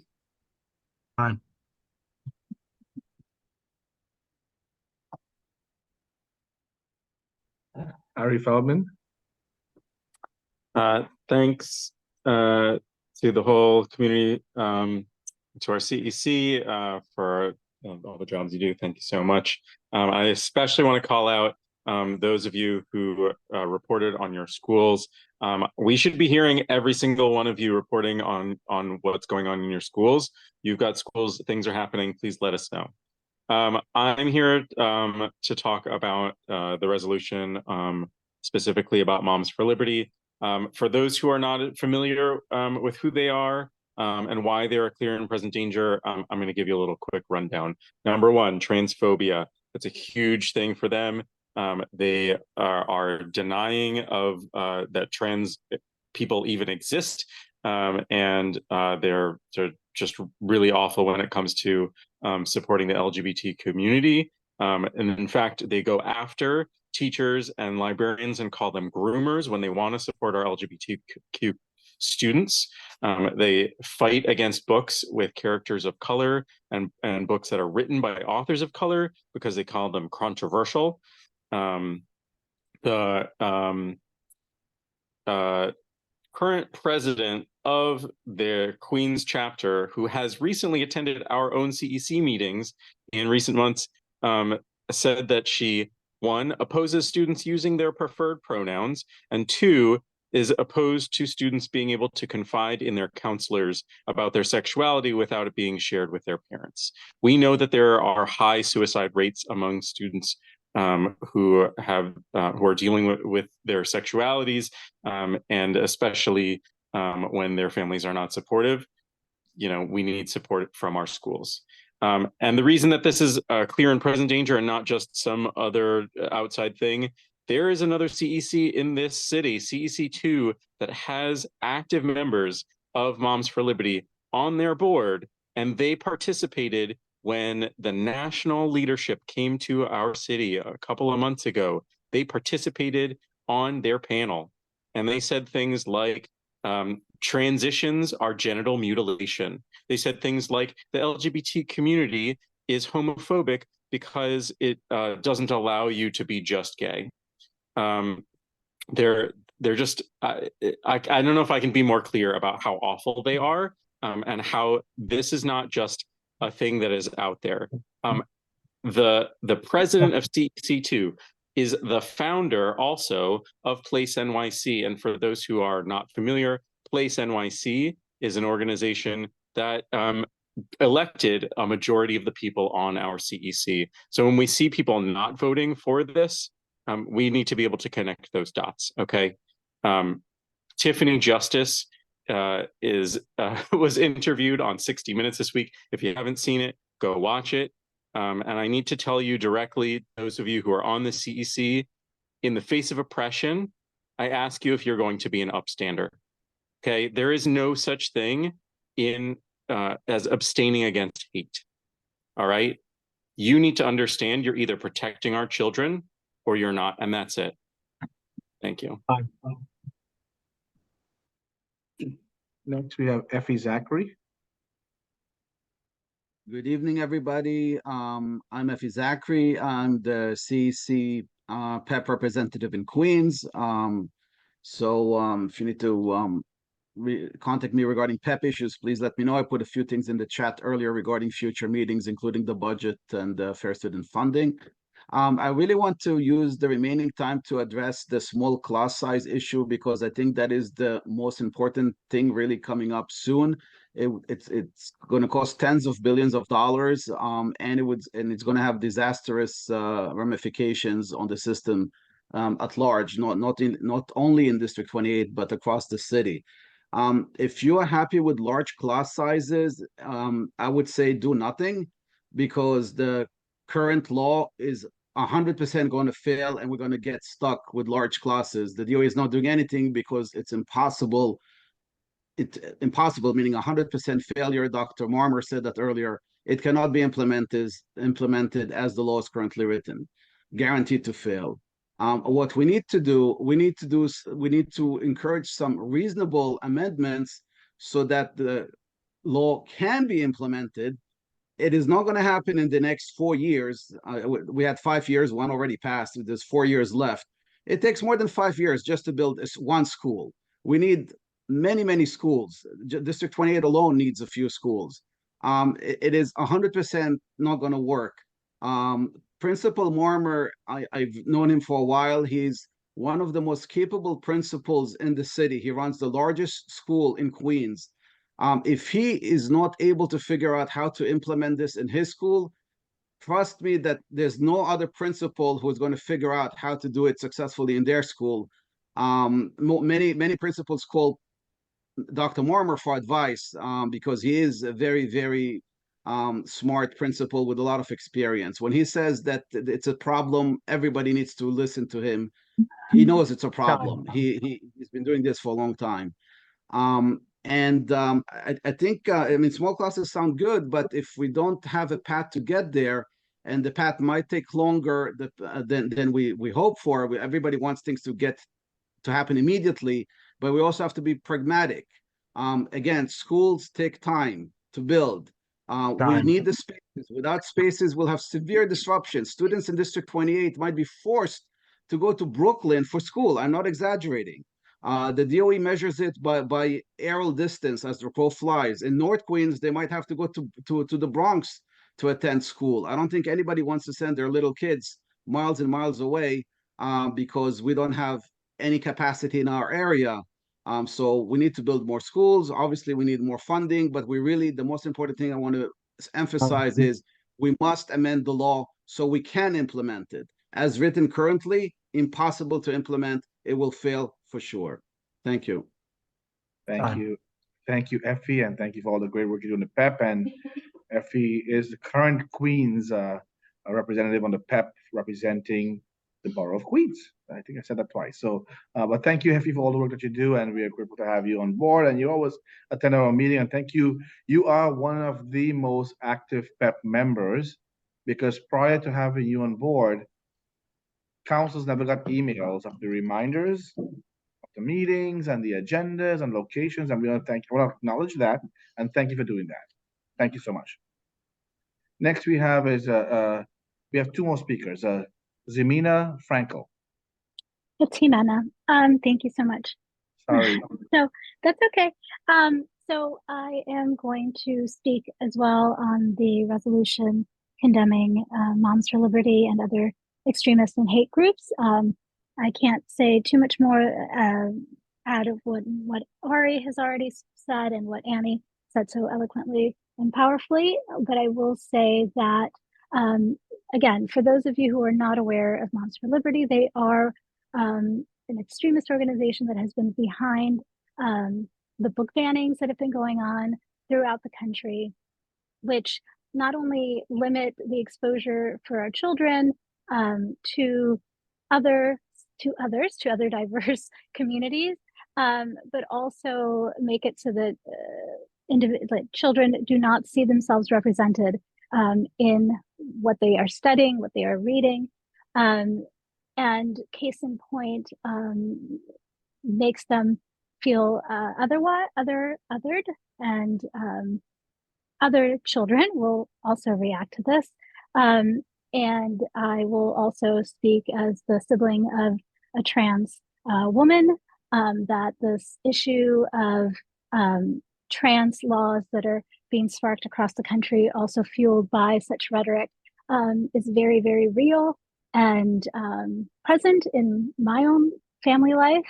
And lastly, that just last month, we saw the death of a non-binary child, Nex Benedict, who, although we don't have all the details, was mocked and ridiculed for the way they dressed and who they were.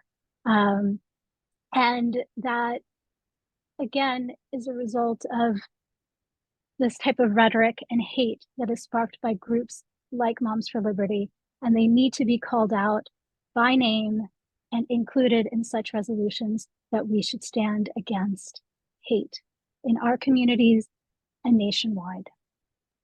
Thank you. Thank you so much. And our last comment, public speaker, is Tazina Azad. Tazina, I asked you to unmute. Thank you. Excuse me. Thank you so much. My name is Tazina Azad. I am currently the Brooklyn Borough President's appointee to the panel for education policy, but I'm here speaking on my own capacity as a community organizer of the Muslim and South Asian, specifically Bangladeshi community, and as a mother of three New York City students.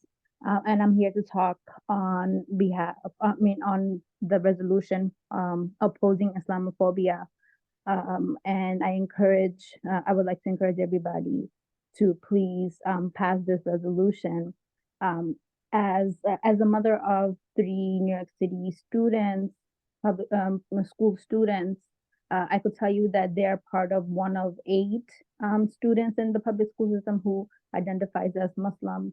And I want to commend this council for recognizing the importance of creating a safe and inclusive space for all of our students, including those who identify as Muslim or who are sometimes purported to be, who are thought to be Muslim. But the ultimate goal is to make sure that every single student in their classroom are safe, are in an inclusive and in an optimal educational space. And we just can't have that when there is biases and hate happening in those spaces. So I'm really appreciative of this comprehensive resolution that will address all sorts of hate, including Islamophobia. And it's so very relevant given the time and the context now, that we make sure that all of our students are seen and are visible, are valued. And I know that Queens is the borough of a diverse Muslim community of multiple and a variety of ethnicities, generation, and of gender. So it's really, really important and really relevant and really appreciated that CEC28 is approaching this with such a nuanced perspective. So I again encourage everybody to adopt this resolution and make all your Muslim students STEAM. Thank you so much, everybody. Have a good night. Thank you, Tazeen, and thank you for always being present at our council meetings. You know, all the PEP members, they come here, you know, everyone comes to CEC28, but most importantly, thank you for your work that you do on the council, on the Panel for Education Policy Council, and the amazing work that you do beyond the PEP as a parent and as a community organizer. We recognize you, we appreciate you, and thank you for being here. So at this point in time, we're going to be voting. So I'm going to be asking all the council members, you're allowed to make one sentence, like seriously. Like, I vote for this or I vote against this, one sentence. Please don't make it long because I'll cut you off, please, because you had weeks to do all that before the meeting. So please make a quick comment if you want to qualify why you're voting against or for something. And if you want to see an amendment, but then we just vote on them.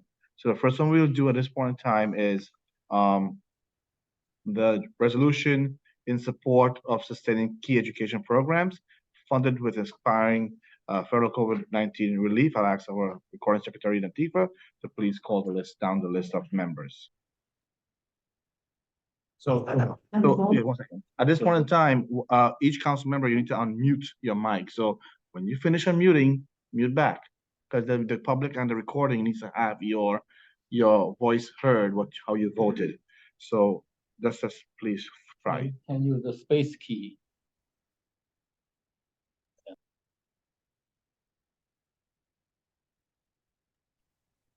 First Vice President Luzal. For you gotta put your mic on. No, it don't work on the speaker. It depends on the machine. Yeah, the machine. I vote for the resolution. Second Vice President Nurun Swapna. Absent. Treasurer Utah Chen. For. Recording Secretary Natifa Lewis. Yes. Member Quentin Mezitin. Yes. Member Simone Donbar. Yes. Member Tanya Wendt. 4. Member GK. I vote in favor of, yes. Member Jalen. Yes. Member Julissa.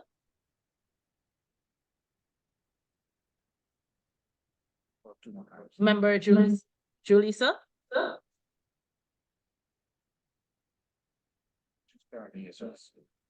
Okay.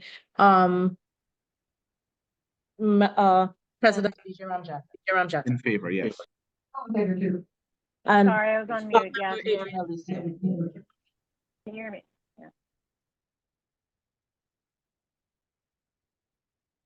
Sorry, this is Julie. Yes. Member I didn't know I Julissa. was on mute. For the Yeah, I wasn't sure I was on mute or not because I'm on my support phone of too. sustaining key education programs funded with expiring federal grants. Do you vote yes or no? Or for it? Yes. Call Adriana on recording. Yeah. Can you call Adriana? Adriana Alicia? Yes. Okay, so the resolution passes with 11 present, 11 for, 1 absent.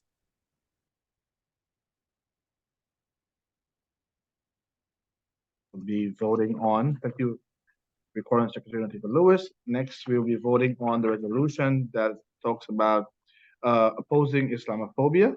So we'll ask our Recording Secretary to please do the roll call. First Vice President Luzal. Yes. Second Vice President Nurun Swapna, absent. Recording Secretary Natifa Lewis. Yes. Treasurer Utah Chen. Yes. Member Jalen, Yes. Member Julissa, Yes. Member Quentin Mezitin, Yes. Member Simone Dunbar, Yes. Member Adriana Lithia, Yes. Member GK Kalina Yes, yes, thank you, thank you, thank you. Member Tanya Wen, Four. President VJ Ramjas. In favor, yes. Okay, so that passes also 11-4, one absent. So thank you. Thank you again, Natifa Lewis. At this time, we'll be voting on resolution titled condemning extremist organizations and affirming the commitment to inclusivity within District 28 and in the New York City Department of Education. Please do the roll call. Pardon me? There one line there left written. So this time, now, if anyone has a comment, we can make it. First Vice President Luzal, I'm against the resolution. Can I say one sentence? Yeah. So this is basically a free speech issue. I refuse to shut people up before they even speak. That's my view. Second Vice President Nirun Swapna, absent. Recording Secretary Natifa Lewis. VJ, I do beg that I do have a comment and it's more than one. Please go ahead. Okay, I oppose the mission of Moms for Liberty based on the information that has been shared multiple times here. And I'm glad that the council is being educated and the community is being educated before they take a firm foothold in our district. However, Queens and D28 is often a mosaic, a beautiful mosaic, not necessarily a melting pot. And I'm pro-education, pro-right to choose, but anti-censorship. We have had other groups that have tried to ban things such as culturally responsive education, which is very useful. And they bring out the same sorts of strong rhetoric as to why these things are not. It may not be an apple for apple comparison, but we have to sometimes be careful if we go down a path of censoring. And as such, I am not in favor of forcibly naming a specific organization. I mean, I'm in favor of educating. I'm in favor if we had a general resolution, which we did pass last time against hatred and so forth. So I am voting no for this resolution. And I do hope that unlike the last time when I exercised my right to not be forced to buy in through low punches, personal attacks, and forced guilt, that I will not be attacked for executing my right, which is what we're saying this organization is trying not to have happen in this district for people who might be transphobic and otherwise, by my vote for no. Thank you. Thank you. So please continue the list. Treasurer Yu Tao Cheng. Well said, Natifa. So I'm also gonna I beg to spend more than one sentence on this issue. Please go ahead.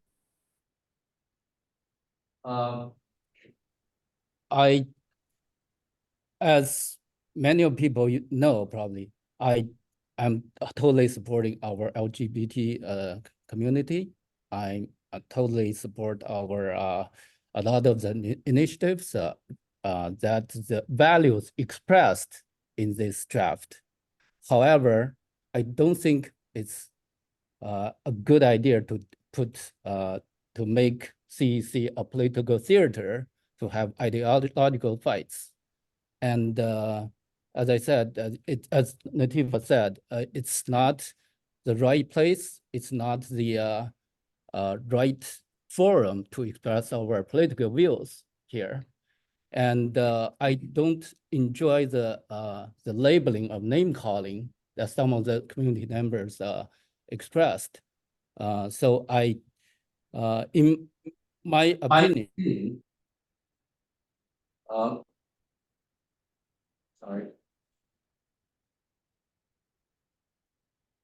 So I don't like the idea of if you are not with us, you're racist. I think a lot of our members have experienced that pain and that misunderstanding, and I want to show that I totally I don't think it is something we should include in our resolutions and force people to bow down.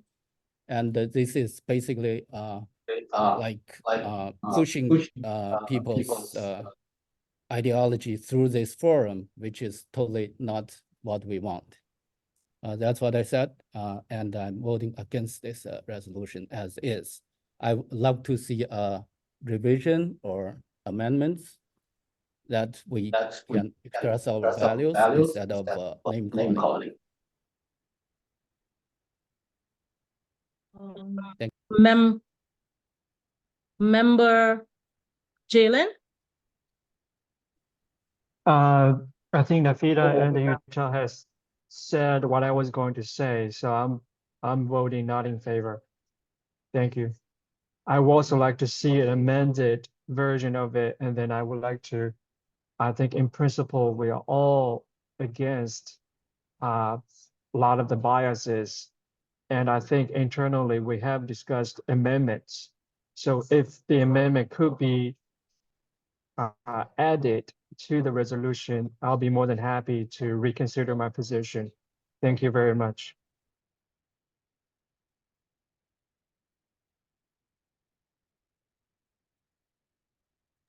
Member Julissa? Hi, I also agree with my fellow members. Do you hear me? Yes. I agree. I would support an amended version that doesn't call out specific organizations. I think in the past I've been asked indirectly what I think about Moms for Liberty, and I never responded. I don't support them. I don't. I understand the harm they're doing in the schools. That's not what I'm disagreeing with. I just don't think that a resolution needs to call out specific organizations. If we say hate groups, that just means Moms for Liberty and other organizations. Because to Nativa's point, and again, Jay, I think everyone is saying, it's not at least for me, I didn't sign up to just denounce different groups at these meetings and by name. I think that's not a good use of our time. So I do, again, support our resolution with that overall message that we don't support hate groups, but I can't agree to one that calls out a specific organization by name right now. Thanks.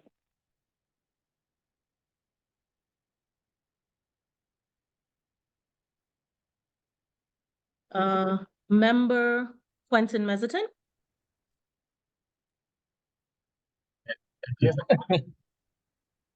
That I just wanted to take it.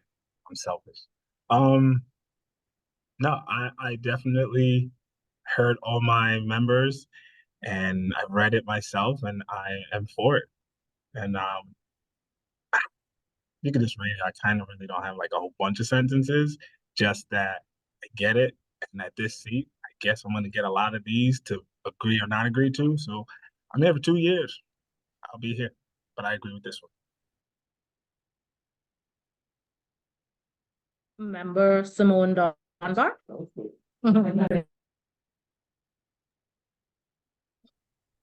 Thank you, Quentin. We as CEC28 have been asked by our community to write this resolution. And as a response, we wrote this resolution. We have here a stack of emails that we have received from parents who ask all of you to not only ask, they urge you, and there's a lot of really important things that they had to tell us. to support this resolution. I will not call you any names because I never do that. And even though I'm really disappointed, I respect your decision. But I think who is a lot more disappointed is our district, because we have been asked to pass this resolution and you are not, you have time to talk.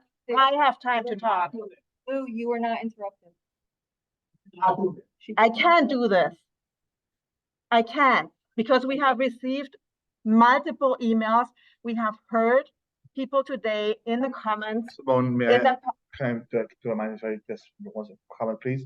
I would really appreciate if you make a comment on behalf of yourself, what you feel, and not on behalf of the council. Yeah, but that's what I did. What I'm saying, but you're addressing, what I'm saying is you're addressing the council members, so then they will feel inclined to respond to you, and I would want to prevent that. So I'm saying is, like everyone did, please state your position about how you feel about your resolution. And yeah, I can repeat myself, please. That I do respect your opinion. I feel but I would appreciate if you don't address the council members. What I'm saying, you could speak to, talk how you feel, please. I think everyone did that. Everyone else did that in the council today. Okay. Please. So I feel disappointed, and we have heard the community. I'm responding to the community, and everything else I believe has been said. In regards of amendments, I originally was open to amendments. We have been sharing this resolution since the end of January. And there was not much coming forward as amendments. I had some discussions with some of the members, and I have sent out frequent reminders to give me feedback so that we can have amendments. There was nothing coming. And so unfortunately, I have not received any comment in the resolution that I shared with you. Okay. I'm done here. Thank you. I'm voting in support of it. Thank you. Just to, again, I am the chair of this council. If you want to speak, raise your hand, everyone. And also to, just for future references, if we want to make our comments, please make your comment from you, but I will refrain from everyone's allowed to have a seat on the table and say how they feel, but not to be targeting each other or representing the council on your statement. I really appreciate that. Thank you. Okay, member Adriana Alicia. Everything is political. I vote yes.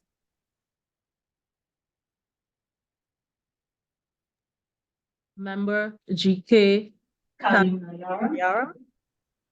I agree with the sentiments expressed in the resolution, but I do have some level of discomfort, maybe not as much as some of my other colleagues in calling out a specific name, because I'm always worried so much of this is in the eye of the beholder, and we may have a cascading effect. So and I came to this very late, and I apologize, and I respect that it's too late. I did come with a set of amendments which basically which enumerate the activities that the group espouses, champions, and condemning them very specifically, but without naming the group. But obviously, it's a day late and I'm short.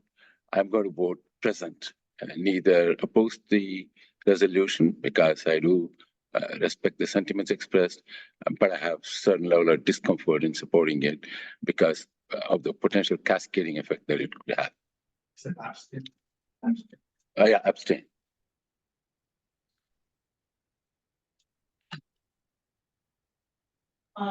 Member Kanyara. I didn't have a big, long speech planned. I am for the resolution. I realize that it may seem like we're calling out groups, but I feel that in other resolutions that are passed, we are also calling out certain specifics. Instead of just saying we're anti-hate, we call out specific, anti-Semitic anti-Islamophobic, anti-certain things. And so going down that path as well can kind of lead us very far as opposed to big umbrella things. So I'm definitely against any groups that would ban books that marginalize the voices of certain groups of people that have already been marginalized. I'm definitely against groups who want to make students feel as if they're not okay in their own bodies. I understand the concerns of parents who don't feel it's the school's place to be educating our children about certain topics and certain things, and want opt-out options. But I'm certainly against extremist groups who are in town for hate and want their own ideologies just listened to and heard. I'm for this one. President Jerome Jackson. Thank you so much, Recording Secretary Latifah Lewis. Thank you, Simone, for preparing this resolution, and to Quentin and to Gianna for co-sponsoring it. You know, like, every time we see hate in any level, we should call it out. We should definitely stand up against it and have a clear voice that we stand against it. I did reach out to the sponsor via email to have discussions about this, and I expressed my concern. I have the emails to show where I had asked the sponsor, hey, I'm totally in support of the hate that is being sent out by this group. I agree. This group is not doing well, good stuff. They're not. And it's just coming across the whole city, right? Every child should be accepted for who they are. And no one should tell which families to read which books. I'm totally for that.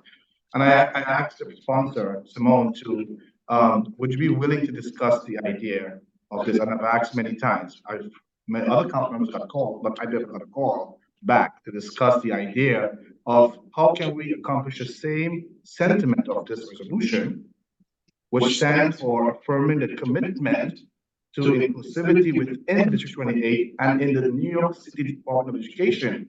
I am in total support of that.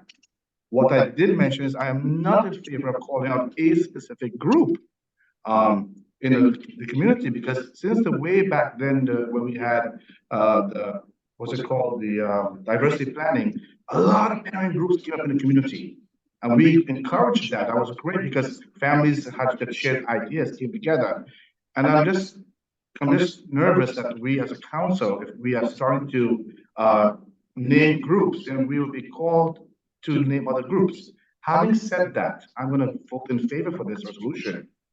But I want the sponsor to understand that I am saying to you, in the future, I would appreciate you taking feedback and having a platform, because you did say just now that no one sent feedback. I did reach out via email.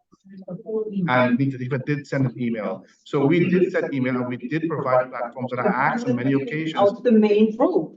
And then it's a different resolution. But we didn't have that conversation though. I have also asked what I'm saying is, a committee meeting. I'm not going to speak over you, right? But I gave you a chance to, right? So what I'm saying is that I did reach out, and I would have loved to have that same conversation with you offline before we come to vote. But I felt ignored. I felt like my concerns that I want to express to you was ignored, that you don't hear my feedback about not having a specific group label. However, I'm voting in favor of this resolution because I am against hate of all kinds. And anyone who tries to stop anyone from being who they are, we should stop it immediately. This information indicate that people did not give suggestions. So okay. That was not right, Simone, and you're encouraging what is not going, what happens in the chat. You are disappointed that we did not support this resolution that was advocacy for, but I am disappointed that you as a member asking for people to get away from people forcing others to do something like that. So we have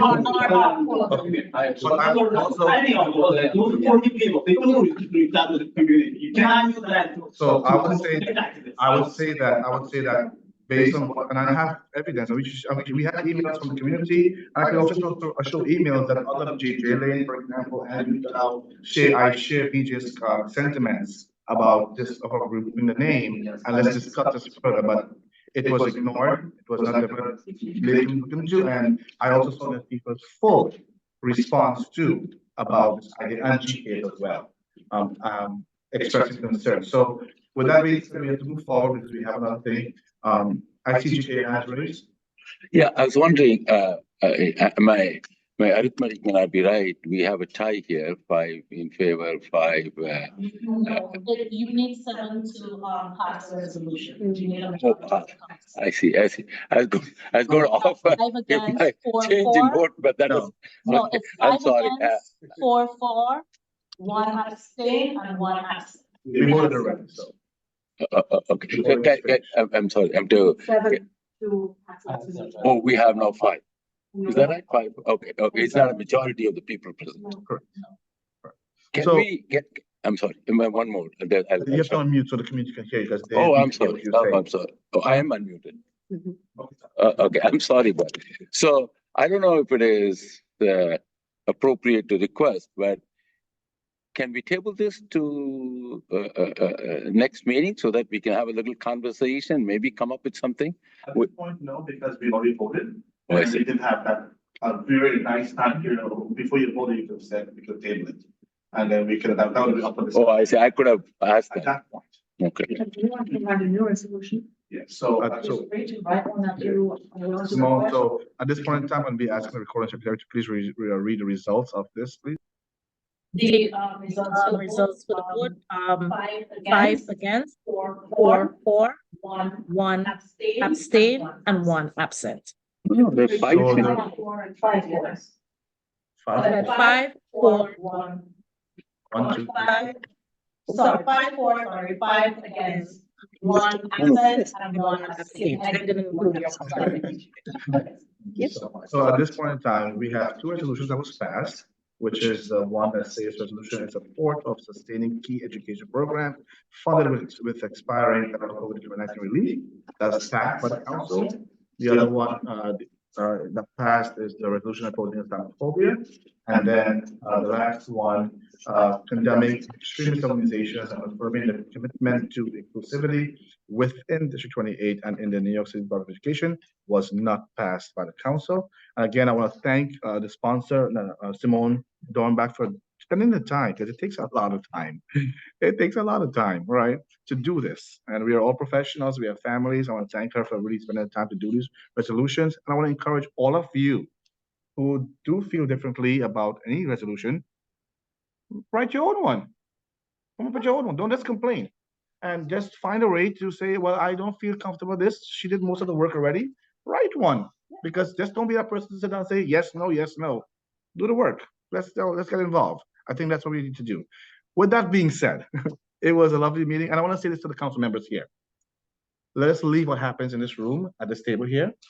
And let us also understand that we are passionate about this, right? So there's no hate, there's no bias, there's no this, but also too, we should feel free to come to express ourselves and move forward on what we do. So with that being said, folks, thank you all for being here tonight.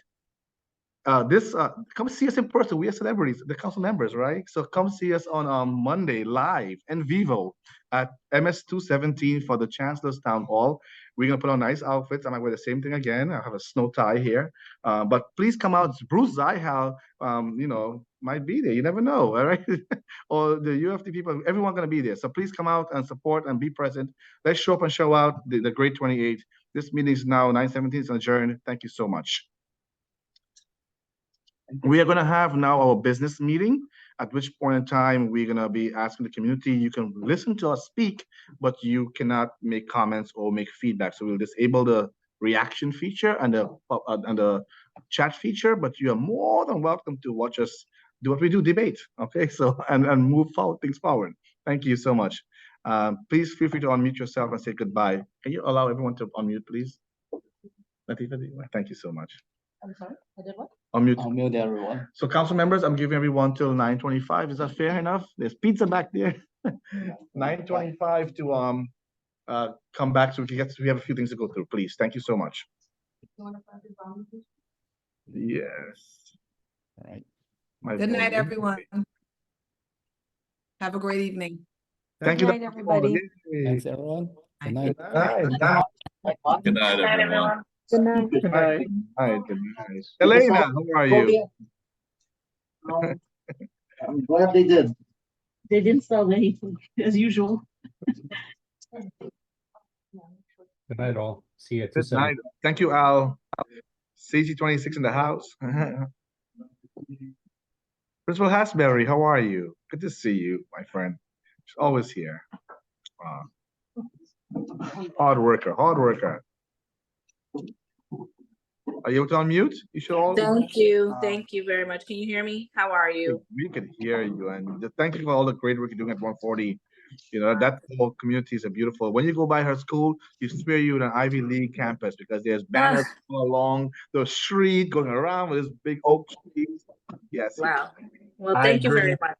I definitely appreciate it. And you guys are more than welcome to come join us, but I will be listening through the business because I always learn something new. So thank you for letting me be a part of this.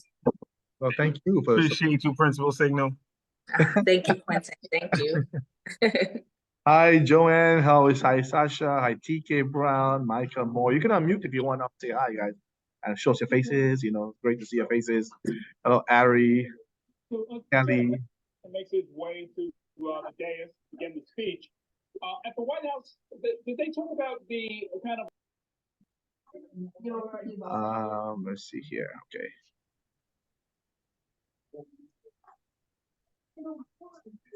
It's warm? Let me jump on that. Garlic knots. Oh. Who's sitting next to me? Let me just pause this thing here.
Okay, the time now is 9:27 p.m.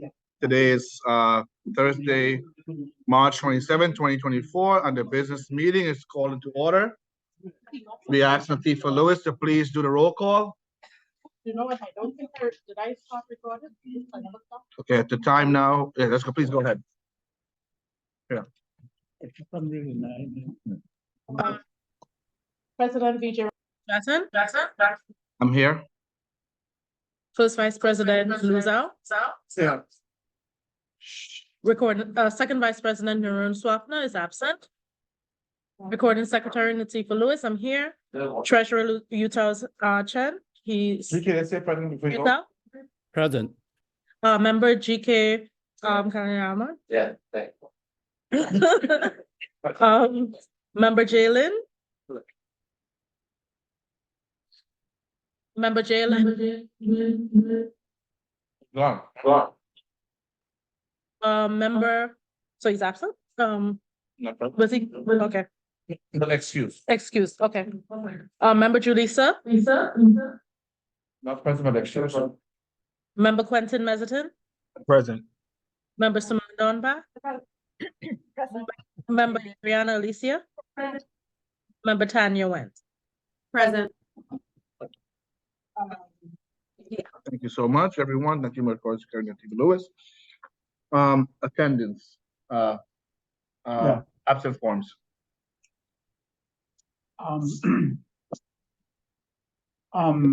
My computer. Sure. Died. You want that battery here? We're gonna come back to you. Kind of weird. I had it battery. Let's come back to you. Come to me. Okay. You want to share the minutes? Oh, minutes, please. Can we share the minutes?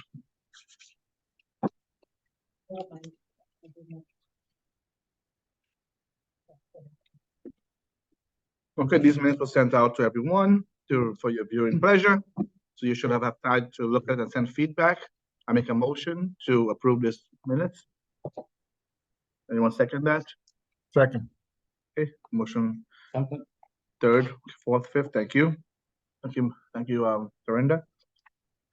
Okay, so we're gonna move down the line. We're gonna discuss the upcoming Chancellor Town Hall. We are ready. I want to thank Adriana for doing a lot of the work and organization. I recognize that skill from way back then when you had did all of organizing and the charts, such a thing, and also Tanya's that's a thing too. So yay. Thank you all for doing an amazing job with questions coming from the community. Can anyone do a live check on the question thing and see that you're working tonight? Just so we have an idea. You can check it and give us an answer in a few minutes. But Chancellor Town Hall, the most important thing is to be on time. Seriously. Like that's the most. Once you're there, that's great. Like today was amazing, right? And we started exactly at 6:30, well 6:40, but we were here, and the logistics team was planned out. We are not gonna have computers there that day, okay? So you can bring your own if you like. So you can see online platforms and see comments on the. Well, you're not gonna see comments because Learning Times platform. No, you can see who's there. I would say don't bring a computer. My suggestion is don't bring one. Yeah. Because unless like for the questionnaire people who want to see a future question, whatever. So GK, Adriana, Tanya, and Latifah, I'll have you sit more like on the end of the thing where BB will be coming with the questions. So they have it with table 7 away, but also for you to review it. So it will be a distraction for the camera, right? And the 4 of you here, I would think Adriana should get the question first. That's coming in because she's like been viewing it a lot more and organizing it. She'll know exactly we have this. If we're already asking it, let's not ask it. Don't pass it down to me, but keep it. So we have a record of it, right? Exactly. Yeah. That's one. If you feel like okay, guys, what do you think? This is really different from what? Pass it down. Tanya, GK, and Latifah, and then you all think what do you think. But send me a nice version. Don't send me if you think it needs to be like fixed. Okay. Fix it up. Okay. So I'll think get some cards, some what's it called? Index cards that they can walk with. I have some. And I hope they're dry erase too. I bet you they're color coded, right? They're white and I have dry erase markers. They're amazing. Perfect. I have a question about the ones that we don't ask. We're getting answers for those. Yes, we all gonna submit that. Well, that's the goal. The goal is to submit those that does not ask, and then we can just get feedback also, and also the ones from the audience that didn't make it to the top. Priority comes to the ones that we have already. Pardon me? You said they have a spot for their email address? Is what we Exactly. Exactly. We want to encourage questions, right? Does anyone have a question about that? Usually on the table, we'll have myself, we'll have Chancellor, Dr. Blake, and then, you know, you'll have Lou, you'll have the treasurer, and we go that way. That's how they usually set it up. And then we'll then find a seat. There'll be food there on that day, right? For some refreshments, I'm not saying food, some refreshments behind. Refrain from bringing it on the table. Just because if you spill the soda, the whole night, bring water, of course, will be there. Pen and paper will be there. Please put your phone on silence. Like seriously, on that day, we're live, and it's being recorded for the world to see forever, kind of thing. So we'll be there. Community, please come out as well. Did we disable the chat feature? And do we take up the reactions comment, please? Does anyone have a question? Because many of you are new to this process here, and I want to elevate any questions and give space for that. Anyone have comments, questions, concerns? Please. It was mentioned that everyone would ask a question. Did you mean everyone would submit a question? We all could submit a question, or everyone will be expected to voice and say a question during the actual town hall? Or will you be asking questions? Right, yeah. So the way we have done both in the past, right? Okay. What are we gonna do on Monday? What do you want to do? What do you all think? I think Tanya should go first. No. and I even said like I could help with the setting up of everything, but I'm like, I don't want to be the one asking all of the questions, right? And I think some people did raise their hands very like, I want to do it, I want to do it. And What's the question? I'm sorry, I'm trying to. My question is, are each of us going to get a turn asking the question? Are we all gonna have a card and everyone's going to get, because if that's the case, then we should all get our question beforehand and practice what it is gonna be, so we're ready.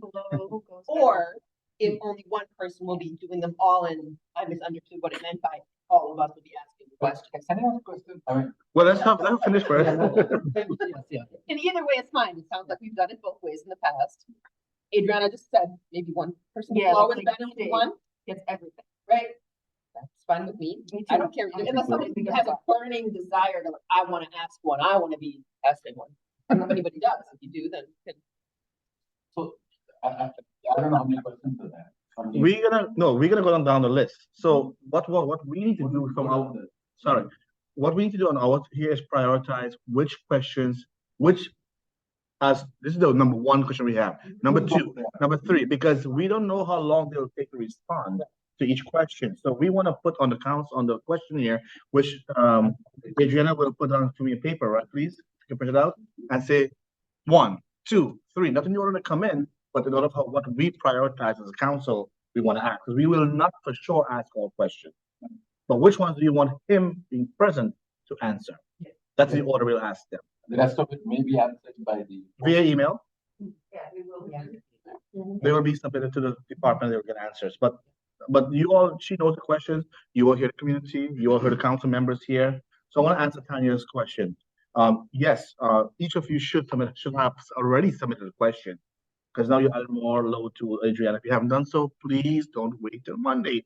And I will say the cutoff date is by tomorrow midday. Is that fair? Tomorrow midday is your cutoff. Adriana, please, if any council members submit any questions after tomorrow midday, I will say not to, because it's not fair to you. It's not fair to you. Right. That's you and your team figure it out. That's your task. You all heard of the council, you have all the information. Is that fair? Okay. By tomorrow midday, is it? I didn't submit a question because it was asked by the community already. All the sentiments was asked already. I don't anticipate many questions coming as new questions. We have a very broad area with Adriana. And thank you, Adriana. Amazing way of doing it.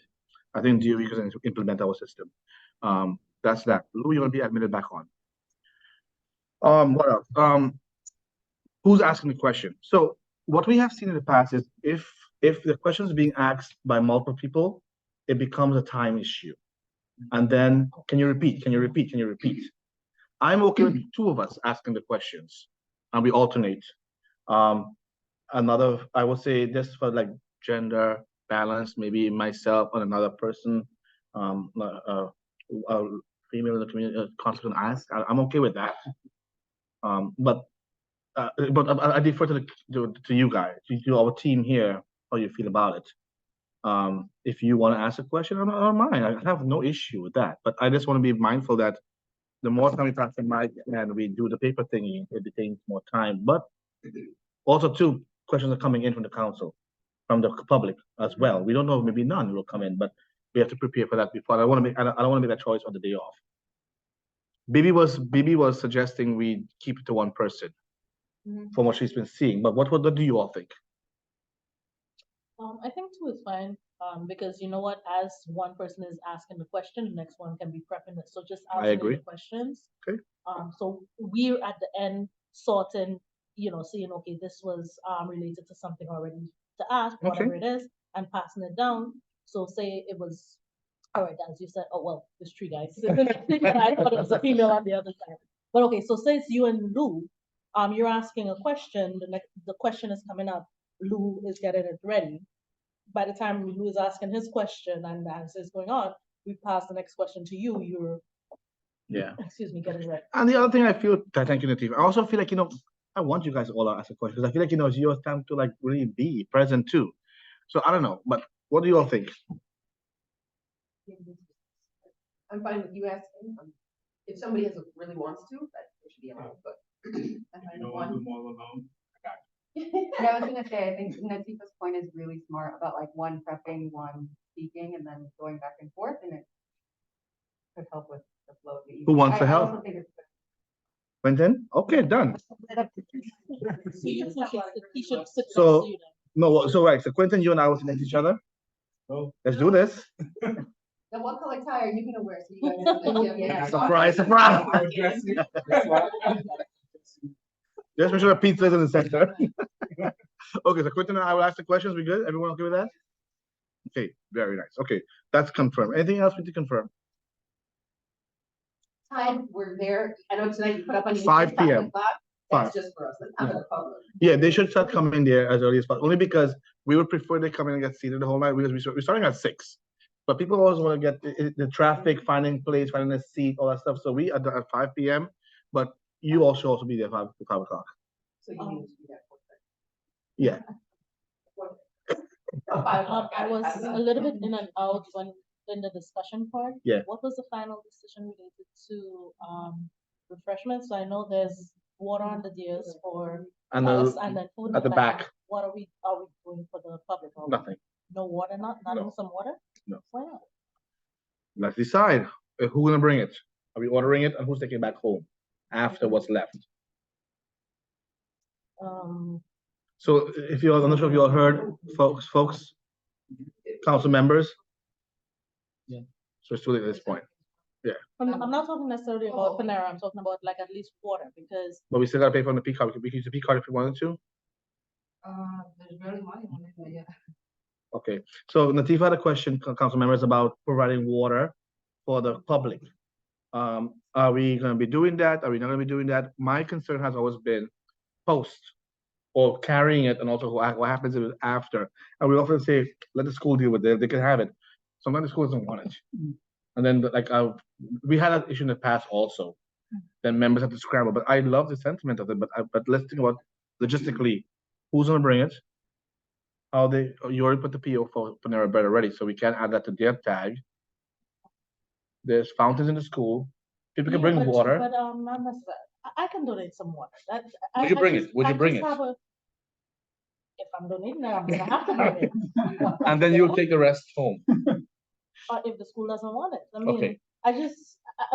I don't know how warm, cool, whatever it is, but I find it's very uncomfortable. Like we should have water. I don't like using the fountains. Kids don't like using the fountains. So I think it's just Can you get the water and we reimburse you? It's fine. It's get a few cases of water. But whatever it is, we can. But no, they're expensive. They're at least $15-20 a case because of the bottle charge, whatever it adds up. Costco, okay, the small bottle's getting. There's no parking lot. There is? No. No parking lot. So I just need someone to help me bring it out. Yeah, I don't mind if someone. Yes, I feel like it's easier if someone wants water, just bring their own bottle. I feel like people walk with water these days, but I'll defer to you all. I personally think we shouldn't give like too complicated. There could be a lot of people, could be not a lot of people, could be a lot. Okay, so Yeah, I mean- folks, is anyone opposed to the It's one no. bringing water? No. Okay, would anyone help her bring it in? Thank you. Done? And I will encourage you to please, folks, I will encourage you to please bring a receipt so you can get reimbursed. Okay, thank you. I'm moving on from the chancellor's thing. You good? Okay. Here. Discuss calendar meetings. Okay, here you go. I would love for us to have a committee for the planning the calendar meeting with presenters, because currently I do it myself, but I would love a relief. If you want to say 3 of you will be the point people to plan the calendar meeting. Of course, I'll be part of the group, but I would love to have 3 or 4, but we can't have everybody, and then it becomes chaos, right? We could have 3 or 4 people. Sorry, I'm sorry, I get distracted. We need to have 3 people. I would say 3, and myself 4, to be on a committee, which is the calendar meeting committee. And when all speakers come in, requests come in, we plan it out. We have an idea. We can say, this is what we can present next month. So what do you all think about that? I like that. Meanwhile, maybe we can rotate the roles so everybody get a chance to. Yes and no, because there are certain, like people who are presenting this year have to present next year also. So you kind of get used to the idea of who's coming this month, who's coming next month, and DOE will send the emails that next month they have to present here. Next following month they have to, so there's some presenting happening. Yes. Where there's variation is like when we have Dr. Marmer, or we have ACS, or we have the group that Simone brought on, or somebody else. And that's where it becomes like, well, who sent me the email first requesting to have this person on? And that's how it's decided. Like in this case, for this month, like Lou sent me since January to have Dr. Marmer on. I pushed him back because until this month. Then after you sent me yours, it got pushed back to April, because being considerate of the timing here, we have to be mindful of not having 5 presenters. So I mean, I have a slightly different take on it. Yeah, go ahead, please. I think like what we used to do, Yeah, it's distracting. Can you respect when I want to speak? Please, I'm sorry, guys. We have to like. So like what I know we used to do in the past was send out an email with potential speakers, and we sent it to the entire council. And one of the reasons that I think, as opposed to committee, sometimes that can be useful. One, for those things that do come up, like, I know I'm always pushing in like around October, get the C4E and all these people or so forth. And then, sometimes there's a side conversation happening in a committee that doesn't take into account some of these things. And then you still end up with the 3 or 4. And then sometimes, like Tanya will bring up a particular issue and you had a speaker that's related to that, it may actually make sense to put them together. So I think it's something that we can send in the chat. I went to this meeting. I think this would be a great presentation or for this meeting. And we're like, okay, well, March is already filled. So how about April? And then somebody else may say, well, I think based on this time, and you can, I don't think it's too much of a problem to have a deep email discussion as opposed to like a separate group or another thing again. Yeah, I agree. And that's what we've been doing so far. Well, I'll call you a second. So I'm okay for whatever the council agrees to, but let's leave room that if this doesn't work, we go to plan B. Right. And as I said, the one difference was, I was finishing what I was saying, which was the difference is that right now people are sending it to you. My thing is to send it to the council. Okay. As a group. Yeah. Yes, you have a distribution list for a reason. Okay. Yes. Yes. Simone? We have bylaws regarding how the agenda should be done, and I think we should follow up our bylaws, which is basically what you're saying, Natifa. The agenda for each business working meeting shall be developed by the president. Members of the council shall have the opportunity to place an item on the agenda by notifying the president in writing 14 calendar days before the meeting and to raise issues for consideration under new business. So that would basically fall into this business meeting. During each business working meeting, the council shall have an opportunity to decide on the agenda for upcoming calendar meetings. So I will respond. We did try that. I've been telling council members, and you remember from the past council, like, and you also, Lou, send me recommendations before the 15th of every month. No one does. They send it after. Dorinda's right here. She'll tell you. You send it after because at this time, right now, I'm planning. We already have items for next month because we can't wait. So we have to confirm presenters, time, schedules, etc., etc. So it does take a lot of work back, and that's why I'm saying like I'm really happy to give them to somebody else to do it. Like there's no investment on my purpose. Like I have to do it, but be mindful. It requires the council to cooperate. You want an item on board sides 14 days before, we put for consideration, but we have to think about all those sent last month to what didn't get put on. And then you all see your ideas in the business meeting for discussion if you ask me or something. So let's with time in mind, how do we do this? What do you all think? Let's make a decision. I mean, I think by the 15th, and then if you did not respond by there, I'm sorry, but unless it's something absolutely urgent, it needs to move to another month. And that actually also goes into the part, Dorinda, I know like this month of support you were thinking, but we have to start sending out like the draft for the minutes earlier, because that also is supposed to come out Fair enough. 2 weeks before. Because sometimes when the meeting minutes go out, it jogs sometimes people's memory as to like some follow-up items and things of that sort that may play into. And what I would usually do sometimes is reach out to Lou and say, hey, that's the first vice, whoever the first vice president, like Barbara was last time, I'll do that with her. Like, and say, hey, have a look at this. What do you think? If there's a discussion, like, what do you think should happen? So Lou is the first vice president this time. That's why I reach out to him sometimes. But can we agree to continue the 15-day, middle of the month, send things out, and then if to be considered for the agenda, and if it's after the 15th, we'll discuss with the secretary, the treasurer, the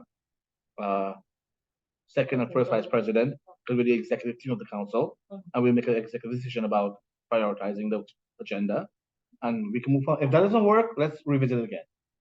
Are we okay with that? Based on the bylaws. But can we also have like as a business like a bullet point in each business meeting where we can bring it up? Yes. So that we can also discuss it. Yes. Okay, so just to have that as a regular. If it's, you mean like next month's calendar meeting already? It's not ready right now. So no, we don't have to have it right now, but starting next calendar meeting that we Ideas for the meeting. Okay. Yeah, I got you. ideas like new Love it. agenda or Love it. Love it. ideas. For Atifa's point about visibility, I'm a spreadsheet girl. I'm a person like we have a shared spreadsheet that says this month we're gonna talk about this. Next month we're gonna talk about that. Here's some other ideas hanging out. We got a place in there somewhere. But to your point about we have visibility, where can we collect it all so we see what's gonna happen? And We keep it can- amongst our group. Don't tell everybody else we're gonna have the speaker. But like, you know what I mean? I So agree. that we can see it. So let's try something. Do we want to create a shared document and then we put one Yeah. place that we can all have ideas? Yeah. And you will have 2 columns, like 2 pages, right? Yeah. Ideas for consideration, and then we have the actual confirmed. Yeah. So- and you guys still decide the powers to be, but still Yeah, the yeah. ones that are gonna say what goes when or whatever. Can but- you help us create that? And can you work with Dorinda to create that? And then it's a shared file, and all you gotta do once, because you can't babysit anyone. Once share the link. Hey, council members, here's a link to the agenda thing. Do not do the whole thing. Please submit. We can't babysit anyone. That's what you asked for, your responsibility to put things in there. If not, we go with what we have to plan.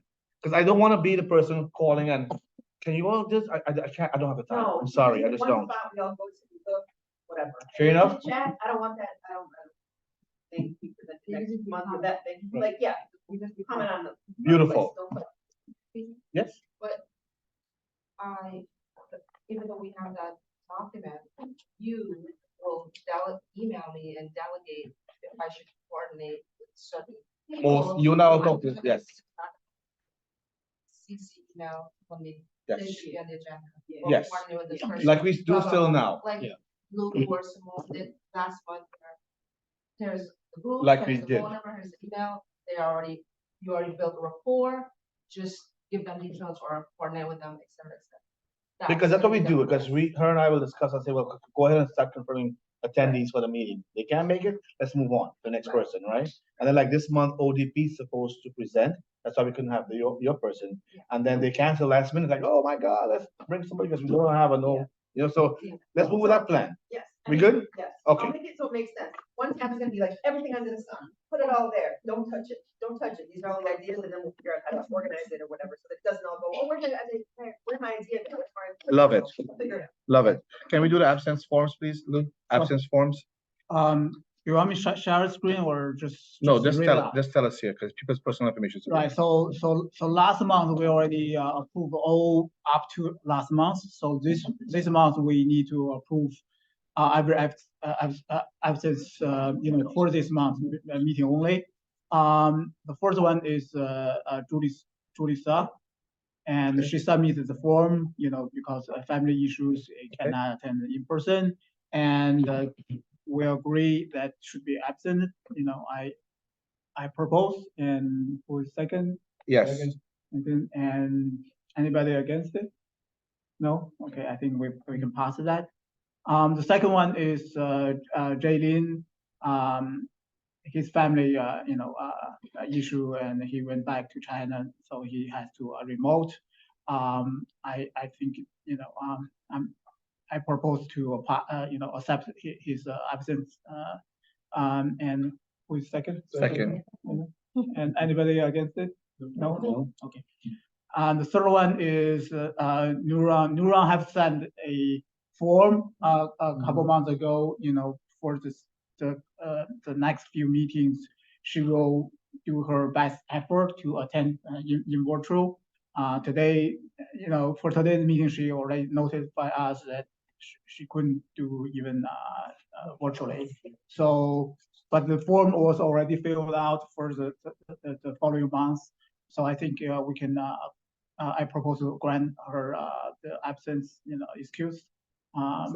Second. I have one comment. Mhm. I am just concerned that a pattern might develop if one member is allowed to take several months off.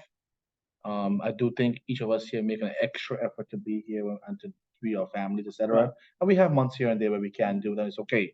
I'm just concerned, and I'll talk with Second Vice President Nuran Swapna.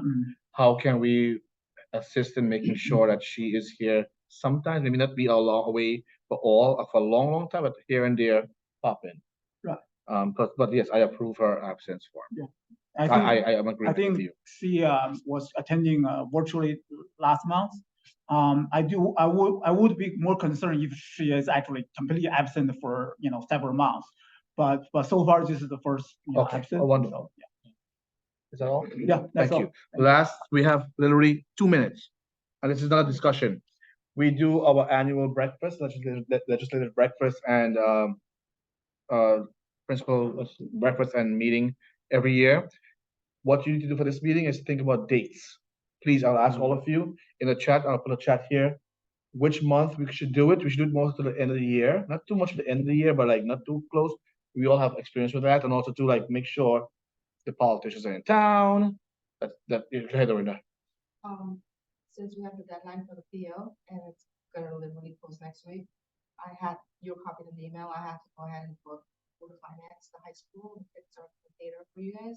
So I already have the PO, and principal put to determine the location and time, but Yes. she had to put a month, so she did put May. That's fair. And she can only do either Thursday and Friday, and as you know, I've been copying you on the emails, I've been reaching out to the elected offices.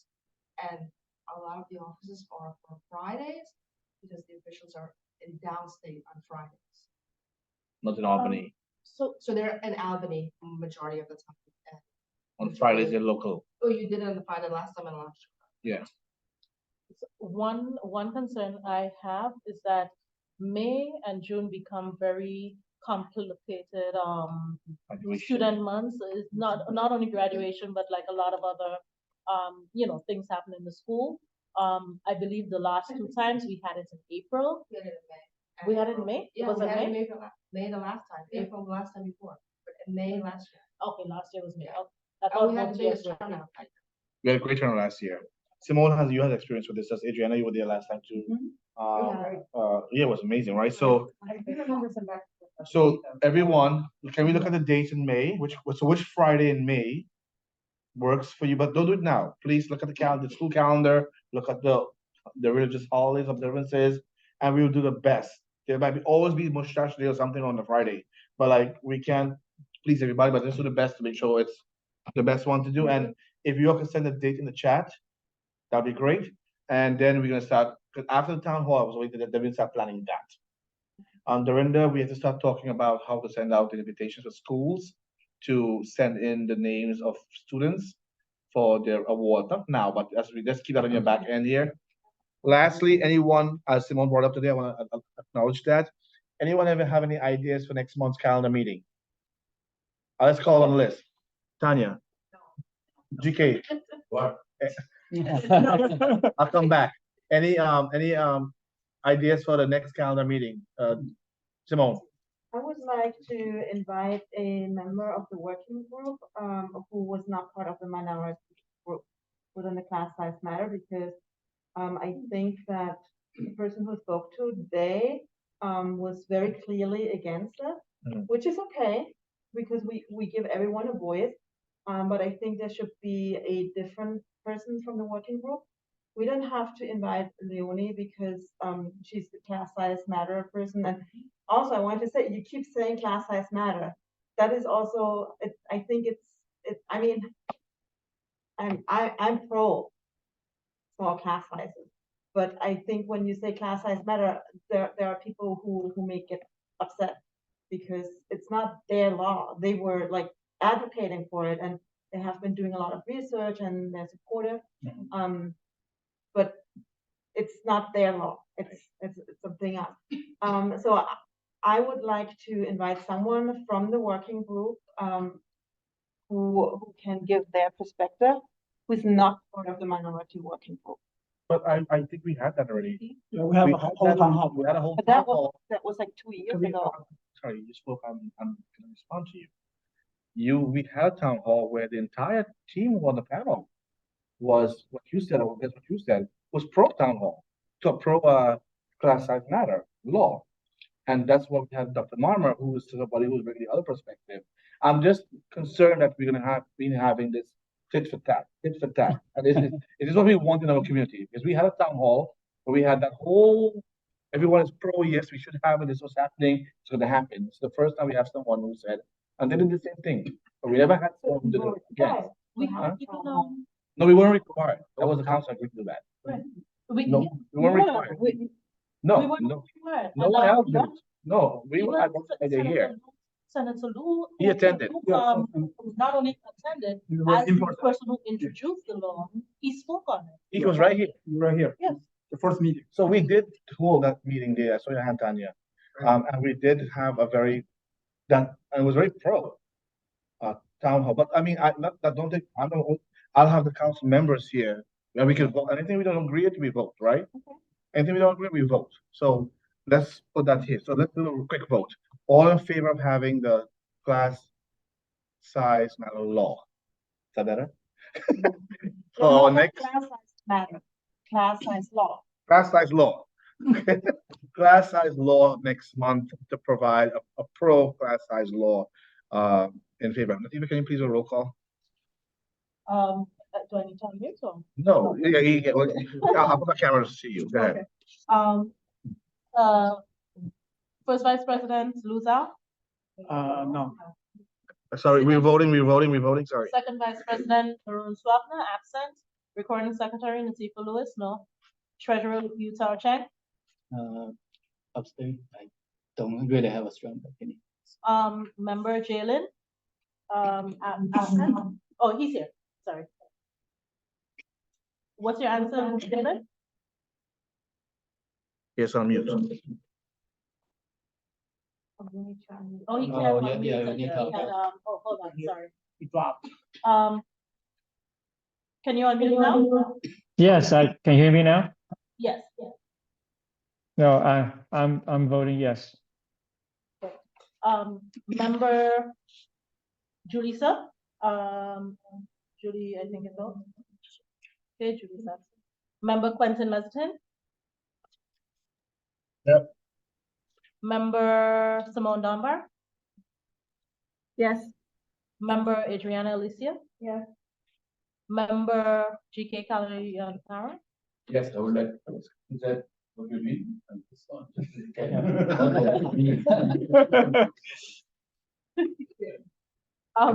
Member Tanya Wet. Yeah. And member BJ Ramjan. No. We have 6 no's, 6 yeses, 2 no's, 3 no's. 9 and 3 So then we'll have somebody because we're just voting on the consensus here. So we have the person. So Simone, you will send a person? Yeah, and I try to find someone who is like neutral. Okay? Don't matter. You bring someone to present. So get us the name before the 14th, please, and the information, and then we will confirm the. I got 811Q's president, Principal Nicole, because it is Autism Awareness Month, and we still have no clue about 811Q in this district. Okay. I would love to her to bring a presentation to be like, hey, we exist, we're in most of your schools, and this is who we are and whatnot. Can you please, before the 14th, send that information to Dorinda? Thank you so much, which means the name, contact information, so she can email them and confirm attendance and present on the slides they're gonna send over. Tanya, had your hand up? I did because I remembered in community board 12, their January meeting, they had a charter school come and speak. And they were saying this is not even in our area of like, this is D28, this person should go talk to D28. And I think Vanessa or Latoya was like, well, we asked this person to come speak here. So I thought they were like, yeah, maybe you guys should be listening to this person instead. It's an idea. I don't know if we want to entertain it, but it's an idea. It's from P&T Group Public. Yes. He presented at that. I agree. No, No, he didn't. It was just a public comment. Oh, it was just. And Vanessa Sparks, she also suggested that we should invite her in our last meeting. So An idea. yeah, no, please don't apologize. My only and we have to wrap it up, right? So my only concern is that if we start inviting one charter group to present, then we have to give all the other charter groups, no matter who they are, a platform. So historically, we have said no. We have said no only, and this guy, the program is amazing. They want to build up now, but the issue is, we were just last year fighting against another one. Yes. And we, right, so I'm like, and they've been killing me with emails, trust me, every day, all of them. And once I say one person can do it, they're gonna say yes to all. So I don't know what you all think. I don't know if we should educate the community about possibilities of things that are happening. They're doing it. Just like, They're doing it already. Trust me, Zita School and all the charter schools. Right. So I mean, it's similar to what we've done with people like Richard Connolly and so forth who come all the time. You can always invite someone. If we don't want to give them a presentation space, invite them to come and use normally it's 3 minutes. To do that, and they've done that in the past. And that same organization did that. They did that. And we can, and also the other one was it called from last year. What the names were? It's Academy did it also. They also did that when they came and they talked on public comment. So that's why I put them over to do it there. So are we okay with not having them? Are we agreeing, everyone? Yeah, I think we could. You can always invite them to be public comment. To say something. Public comment. Okay, so we have to go now. Thank you so much for time. So we covered everything. Okay, this meeting is adjourned. Please, Quentin and Simone, please send this up as soon as possible to her. Not before the 40, but as early as possible. Yeah. Right. Others, you have until the 14th to submit ideas for that. We're gonna have to see if DOE wants ODP to come next month and what they have planned for us. And I think we should also go back to inviting a principal or two to speak at our meetings. We have. So if we have 811 coming now next month. Yeah, no, but I'm saying in general. Correct. Speaking specifically to autism, but in general, like to get to know. To present at school? Yes. Yeah. No, we should have it, but it became too much for the time. All right, this meeting's adjourned. The time now is 10:05. Everyone have a good night. Thank you so much. Everyone, can